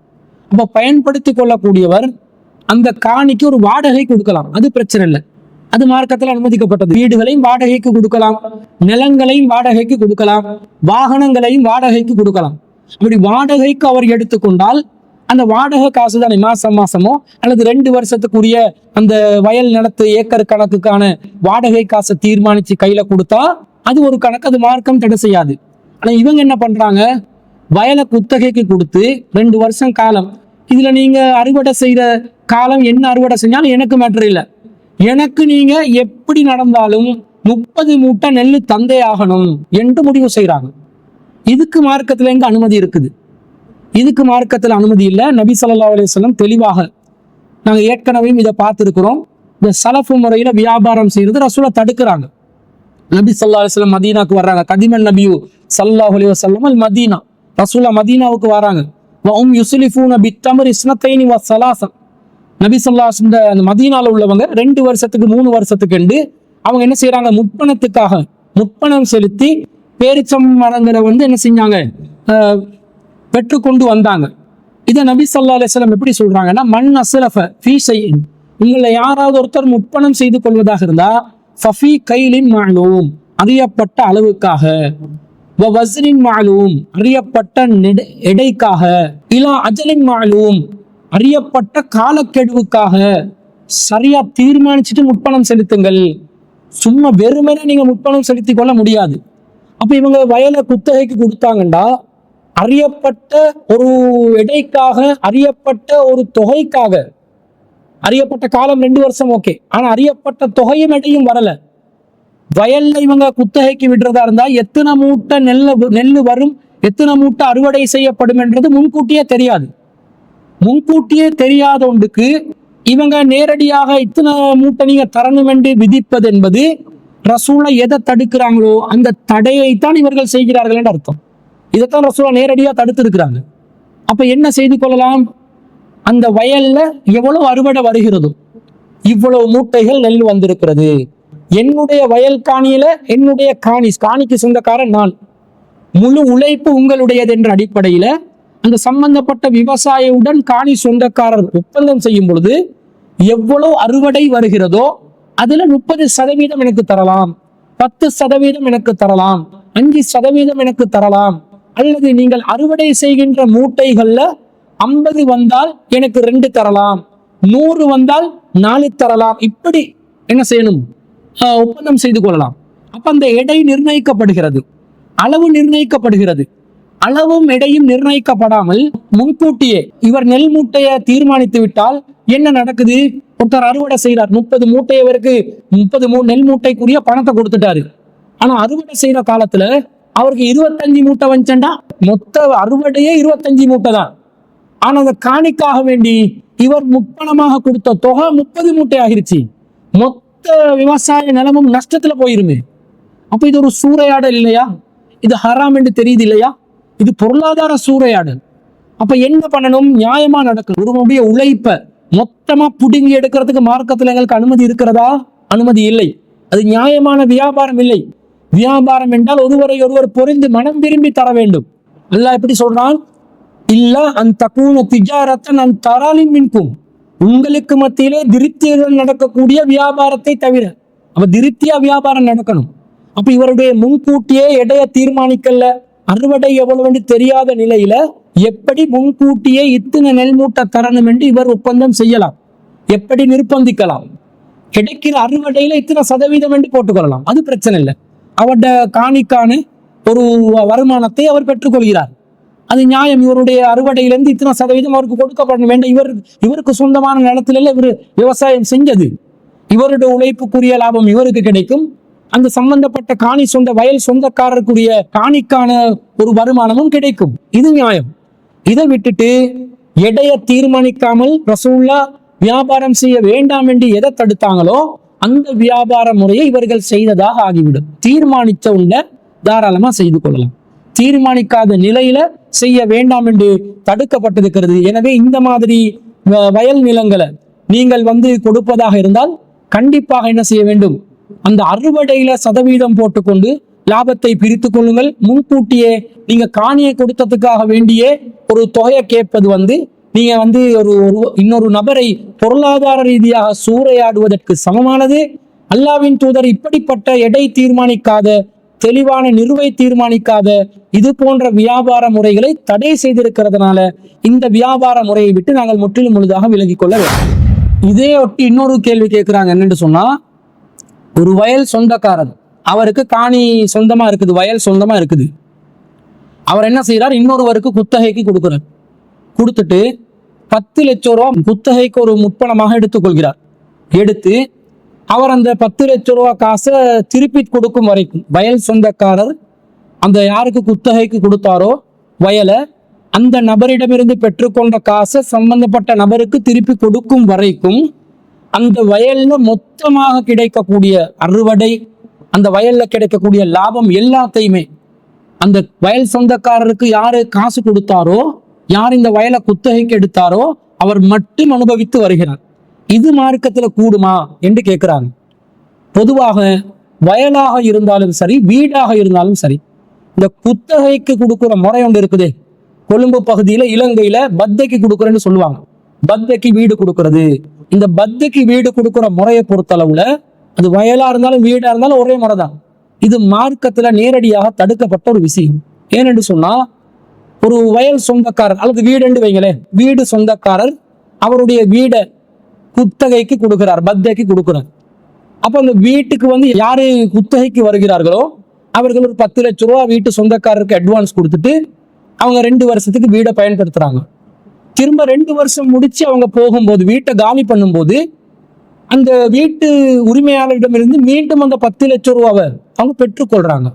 இப்போ 2 வருஷ காலமா அந்த வீடை பயன்படுத்தினதற்கு எந்த ஒரு வாடகையும் அவர்கள் கொடுப்பதில்லை. ஃப்ரீ ஆஃப் சார்ஜ் அந்த வீடை பயன்படுத்துறாங்க. இது மார்க்கத்துல கூடுமா? இப்போ ஒருவருக்கு ஒரு பணம் கொடுத்து அதை திருப்பி அவர் எடுத்தாருன்னா என்ன அர்த்தம்? கடன் கொடுத்து திருப்பி எடுத்தாருன்னு அர்த்தம். வீட்டு ஓனருக்கு 10 லட்சம் ரூபாய் கொடுத்து மீண்டும் அந்த 10 லட்சம் ரூபாவை அந்த குத்தகைக்கு எடுத்தவர் வீட்டை அவர் பெற்றுக்கொள்கிறாருன்னு என்ன அர்த்தம்? வீட்டு ஓனர் ஏ என்ற நபர் என்று வச்சுக்கோங்க, குத்தகைக்கு வந்தவர் பி என்று வைங்க. ஏக்கு 10 லட்சம் ரூபாய் கொடுத்து பி என்றவர் மீண்டும் 2 வருஷத்துல அந்த 10 லட்சம் ரூபாய் எடுத்துக்கொள்கிறார். இந்த கொடுக்கல் வாங்கலுக்கு பொருளாதார பொருளியல் ரீதியாக என்ன பெயர்? இது கடன் கொடுத்து எடுப்பது. தெளிவாக கடனா இல்லையா? 10 லட்சம் ரூபாய் கொடுத்து 2 வருஷத்துல திருப்பி தாங்கன்னு எடுக்கிறாங்க. அப்ப இந்த 2 வருஷ காலத்துக்குள்ள நாங்க கடனை கொடுத்துட்டு அவரிடமிருந்து அந்த கடனை அவர் திருப்பி தரும் வரைக்கும் அவருக்கு சொந்தமான ஒரு பொருளை நாங்க பயன்படுத்தி கொள்றோம். இதே எங்கள்கிட்ட அவர் இந்த 10 லட்சம் ரூபாய் எடுக்காம வேறு யாராவது ஒரு நபரிடமிருந்து குறைந்த அட்வான்ஸ் ஒன்று அவர் எடுத்திருந்தா, ஒரு 2 லட்சம் ரூபாவோ 1 லட்சம் ரூபாவோ அட்வான்ஸ் எடுத்திருந்தா, இந்த வீட்டுக்குரிய வாடகையை முழுசா அவர் எடுத்திருப்பார். 20,000 ரூபாய் பெறுமதியான ஒரு வீடாக இருக்கும். அதுக்கு ஒரு வருஷத்துக்கு 2,40,000 ரூபாய் வாடகை, 2 வருஷமா இருந்தா 4,80,000 ரூபாய் வாடகை பணம் அவர் பெற்றுக்கொண்டிருப்பார். ஆனா இவரிடமிருந்து இப்ப நான் சொன்ன இந்த பி என்ற நபரிடமிருந்து 10 லட்சம் ரூபாய் முற்பணமா எடுத்ததுனால, அட்வான்ஸ் என்ற பேர்ல 10 லட்சம் ரூபாய் ஒரு விசாலமான தொகையை எடுத்ததுனால, இந்த பி என்றவர் ஏ என்ற நபருக்கு, வீட்டு சொந்தக்காரருக்கு குத்தகைக்கு வந்தவர், ஒரு ரூபாய் காசு கூட வாடகை கொடுக்காமல் அதிலே வசித்து வருகிறார். இது எப்படி மார்க்கத்துல ஹலால் ஆகும்? அப்ப அந்த வேறொரு நபரிடம் வாடகைக்கு கொடுத்திருந்தா 2 வருஷத்துக்கு 4,80,000 ரூபாய் காசு கிடைச்சிக்குமே. அந்த 4,80,000 ரூபாவை இவர் 10 லட்சம் ரூபாய் கடன் கொடுத்து 4,80,000 ரூபாய்க்கு ஒரு வீட்டுக்கு வாடகைக்கு செலுத்த வேண்டிய அந்த தொகையை செலுத்தாமல் இவர் அதை அனுபவித்திருக்கிறார் அர்த்தம். அதாவது 10 லட்சம் ரூபாய்க்கு 4,80,000 ரூபாய் வட்டியை அனுபவித்திருக்கிறார் என்ற அர்த்தம். கடனுக்கான லாபம் தான் இஸ்லாத்திலே வட்டி என்பது. அது நேரடியாக இந்த குத்தகைக்கு வீடுகளை கொடுப்பது, குத்தகைக்கு வயல்களை கொடுப்பதுல நேரடியாக நடக்குது. பத்தைக்கு வீடு என்றாலே வட்டி என்று தான் அர்த்தம், மாற்று கருத்தே இல்லை. இப்ப சில பேர் என்ன பண்றாங்கடா, இப்ப வாடகை இல்லாமலே தான் முதல்ல செஞ்சாங்க. இப்போ ஒரு பேரளவுக்கு ஒரு வாடகையை கொடுக்கிறோம் என்ற பேர்ல ஒரு சின்ன வாடகையோட கொடுத்துக் கொள்றது. ஒருத்தர் 10 லட்சம் ரூபாய் பத்தைக்கு எடுக்கிறாரு, குத்தகைக்கு எடுக்கிறாரு. அப்ப அந்த 10 லட்சம் ரூபாய் காசை பெற்றுக்கொண்டதுனால, அந்த ஓனருக்கு, வீட்டு ஓனருக்கு 10 லட்சம் ரூபாய் குத்தகைக்கு வருபவர் கொடுத்ததுனால, இவர் என்ன செய்யறார்? வீட்டு ஓனருக்கு முழுமையான வாடகையை கொடுக்காம 20,000 ரூபாய் பெறுமதியான வீட்டு வாடகைக்கு பதிலாக ஒரு 5,000 ரூபாய் கொடுக்கிறார். அப்ப மீதமுள்ள 15,000 அதான் வீட்டு வாடகை கொடுத்துட்டோமே, அது ஓனர் பொருந்தி கொண்டுட்டாரே என்று சொல்லி அநியாயமாக இந்த சம்பந்தப்பட்ட யாரு பலவீனமான நிலையில இருக்கிறாங்களோ, காசு பணம் தேவையான நிலையில இருக்கிறாங்களோ, அவங்கள மடக்கி அவங்களோட வாயை அடைக்க வச்சு, காசு பணம் உனக்கு தேவை என்ற நிர்பந்தத்தை காரணமாக்கி சம்மதிக்க வைக்கிறாங்களே தவிர, மனம் விரும்பி யாராவது 20,000 ரூபாய் வாடகை எடுக்க வேண்டிய ஒரு இடத்துக்கு 5,000 ரூபாய் வாடகை யாராவது எடுப்பானா? ஒரு சாதாரண ஒரு ரேஷனல் கஸ்டமர், ஒரு சாதாரணமா மூளை உள்ள ஒரு வியாபாரியா இருந்தா, பிசினஸ் மேனா இருந்தா, அவனோட சொத்தை இந்த அளவுக்கு குறைச்சி மதிப்பிட்டு வருமானத்தை குறைச்சி எடுக்கிறதுக்கு விரும்புவானா? விரும்ப மாட்டார். அப்போ ஒருத்தரை நிர்பந்திச்சு இந்த மாதிரி ஒரு நிலையை என்ன செய்யறாங்க, சமூகத்துல நடைமுறைப்படுத்தி கொண்டு வர்றாங்க. மார்க்கம் இதை அனுமதிக்கல. நீங்க குறைச்சி வாடகையை கொடுத்தீங்கன்னா, எவ்வளவு உண்மையான வாடகையோ அதை விட்டு நீங்க குறைச்சி கொடுக்குற வாடகைக்கு இடையில வர வித்தியாசத்தை நீங்க வட்டியா எடுக்கிறீங்கன்னு அர்த்தம். நீங்க குறைஞ்ச 5,000 ரூபாய் வாடகை எடுத்தீங்கன்னா 20,000 ரூபாய் வாடகைக்குரிய ஒரு இடத்துக்கு 15,000 ரூபாய் வட்டி நீங்க லாபம் அனுபவிச்சிருக்கீங்கன்ற அர்த்தம். வட்டி என்ற பேர்ல நீங்க அனுபவிச்சிருக்கீங்கன்ற அர்த்தம். எனவே இந்த வயலுக்காக இருந்தாலும், வீடுகள் குத்தகைக்கு பத்தகைக்கு கொடுக்கறதாக இருந்தாலும், ஒரு ரெண்டை நியமிங்க. அந்த ரெண்டை கொடுக்கணும். நீங்க கொடுத்துட்டு அவர் திரும்பி செல்லும் போது முப்பணமாக கொடுக்கக்கூடிய முழு தொகையை மீண்டும் செலுத்துங்கள். அது பிரச்சனை இல்லை. அதை நீங்க யாருக்கு அட்வான்ஸ் கொடுத்து திரும்ப அவங்க போகும்போது எடுத்துக்கொண்டு போகலாம். சில பேர் நாங்க 2 வருஷத்துக்கு முன்னாடி கொடுக்குற 10 லட்சமும் 2 வருஷத்துக்கு பின்னாடி எடுக்கிற 10 லட்சமும் ஒரே பெறுமதியில் இருக்கிறதா என்று கேட்கிறாங்க. ஒரே பெறுமதியில இல்லை, அதை பத்தி உங்களுக்கு பார்க்க சொல்லலை யாரும். நீங்க அப்படி பெறுமதியை பார்த்து செய்யறதா இருந்தா நீங்க தங்கத்துல எடைய போட்டு தங்கத்துல பெறுமதியை அளவிட்டு நீங்கள் காசு பணி அந்த அந்த கொடுக்கல் வாங்கல செஞ்சிருக்கணும். காசு பணமா கொடுத்தீங்கன்னா எது காசு பணமோ அதுதான் அதுக்குரிய அடிப்படை. நீங்க 10 லட்ச ரூபா கூட கொடுத்திருக்கலாம். கொடுக்கும் பொழுது இந்த 10 லட்ச ரூபாய்க்கு பெறுமதியான தங்கத்தை நீங்கள் 2 வருடத்துக்கு பிறகு எனக்கு திருப்பி தர வேண்டும் என்று அந்த நாள்ல இருந்த தங்கத்துல கணக்கை பார்த்து நீங்க எக்ரிமெண்ட் பண்ணாலும் பிரச்சனை இல்லை. அப்படி பண்ணா அவங்களுக்குரிய நஷ்டம் ஏற்பட்டிருக்காது. தங்கத்துல விலை கூடவும் செய்யும் குறையவும் செய்யும். 10 லட்சம் என்று நீங்க ரூபா நோட்டுக்குத்தான் நீங்கள் ஒப்பந்தம் செய்தீர்கள் என்றால் அந்த ரூபா நோட்டிலிருந்து தான் நீங்கள் என்ன செய்யணும், மீண்டும் அதை பெற்றுக்கொள்ள வேண்டும். அதுல எங்கட பெறுமதி குறைஞ்சிச்சு என்ற பேர்ல நீங்க என்ன செய்ய முடியாது, அந்த யாரு வீட்டுக்கு சொந்தக்காரரா இருக்கிறாரோ அவருடைய பொருளாதாரத்தை சூறையாட முடியாது. இன்னும் சொல்ல போனால் இந்த இன்ஃபிளேஷன் ரேட்ன்றத கூட ஒரு 10%, 6%, 8% இருக்கும். ஆனா இவங்க வட்டியாக எடுக்கக்கூடியது 20% போல பெரிய தொகையா இருக்குது. இதெல்லாம் யோசிச்சு பாருங்க. இது இந்த இன்ஃபிளேஷன் ரேட் எல்லாம் போலியான காரணமாக முன்வைக்கக்கூடிய காரணங்களே தவிர உண்மையாக நீங்க ஒரு குத்தகைக்கு கொடுக்கறதா இருந்தாலும் தாராளமா கொடுக்கலாம். ஆனா எப்படி கொடுக்கணும், முற்பணத்தை திருப்பி தரவும் வேண்டும். நான் மாதம் மாதம் உங்களுக்கு வாடகையும் உரிய முறையில் செலுத்துவேன் என்ற அடிப்படையில் செஞ்சா நீங்க பெரிய அளவுல அட்வான்ஸ் கொடுத்து செய்யற வியாபாரத்தை குத்தகைக்கு கொடுக்கறத கூட மார்க்கம் தடுக்காது.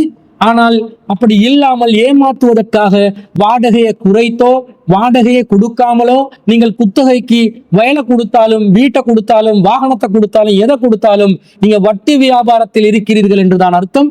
எனவே இது போன்ற வியாபாரங்கள்ல நாங்கள் ஈடுபடக்கூடாது. மார்க்கம் தடுத்த வட்டி பொருளாதாரத்துல நாங்கள் ஈடுபட்டால் அல்லாவுடனும் அல்லாவுடைய தூதருடனும் போர் பிரகடனத்திற்கு தயாராகுங்கள் என்று அல்லாஹ் சொன்னார். அல்லாவிடம் இருந்தும் ரசூலிடம் இருந்தும் ஒரு போருக்கான பிரகடனத்தை நீங்கள் பெற்றுக்கொள்ளுங்கள் என்று பயங்கரமான எச்சரிக்கை இந்த வட்டி விஷயத்தில் வருகிறது. வட்டி பொருளாதாரம் உங்களை அழித்துவிடும். யம்ஹகுல்லாஹு ரிபா வயுர்பிஸ் ஸதகாத். அல்லாஹ் வட்டி பொருளாதாரத்தை அழிக்கின்றான், சதகாக்களை தான் வளர்க்கின்றான் என்று அல்லாஹ் சூரத்துல் பக்கரால சொல்கிறான். எனவே வட்டி பொருளாதாரம் உங்களுடைய பொருளாதாரத்தை அழித்தே தீரும் என்ற அந்த எச்சரிக்கையை அல் குர்ஆன் கொடுக்கிறது. எனவே அதற்கு பயந்து இந்த குத்தகைக்கு பத்தைக்கு கொடுக்கிற முறையிலிருந்து முற்றிலும் முழுதாக நீங்கள் அனைவரும் விலக வேண்டும் என்பதை கூறிக்கொண்டு, இது போன்ற உங்களுடைய மார்க்கம் மற்றும் சமூகம் சார்ந்த கேள்விகள் இருந்தால் திரையில் தென்படக்கூடிய வாட்ஸ்அப் இலக்கத்திற்கு உங்களுடைய கேள்விகளை அனுப்புமாறும் கேட்டுக்கொண்டு இன்றைய வாரத்திற்கான சிடிஜையின் உங்கள் கேள்வி நேரம் நிகழ்ச்சியின் நிறைவு செய்து கொள்கிறோம். இதிலே நீங்கள் தொடர்ச்சியாக உங்களுடைய கேள்விகளை அனுப்பி பயனடையுமாறு கேட்டுக்கொண்டு விடை பெறுகிறோம். வாஹிர் தாவான அல்ஹம்துலில்லாஹி ரப்பில் ஆலமீன்.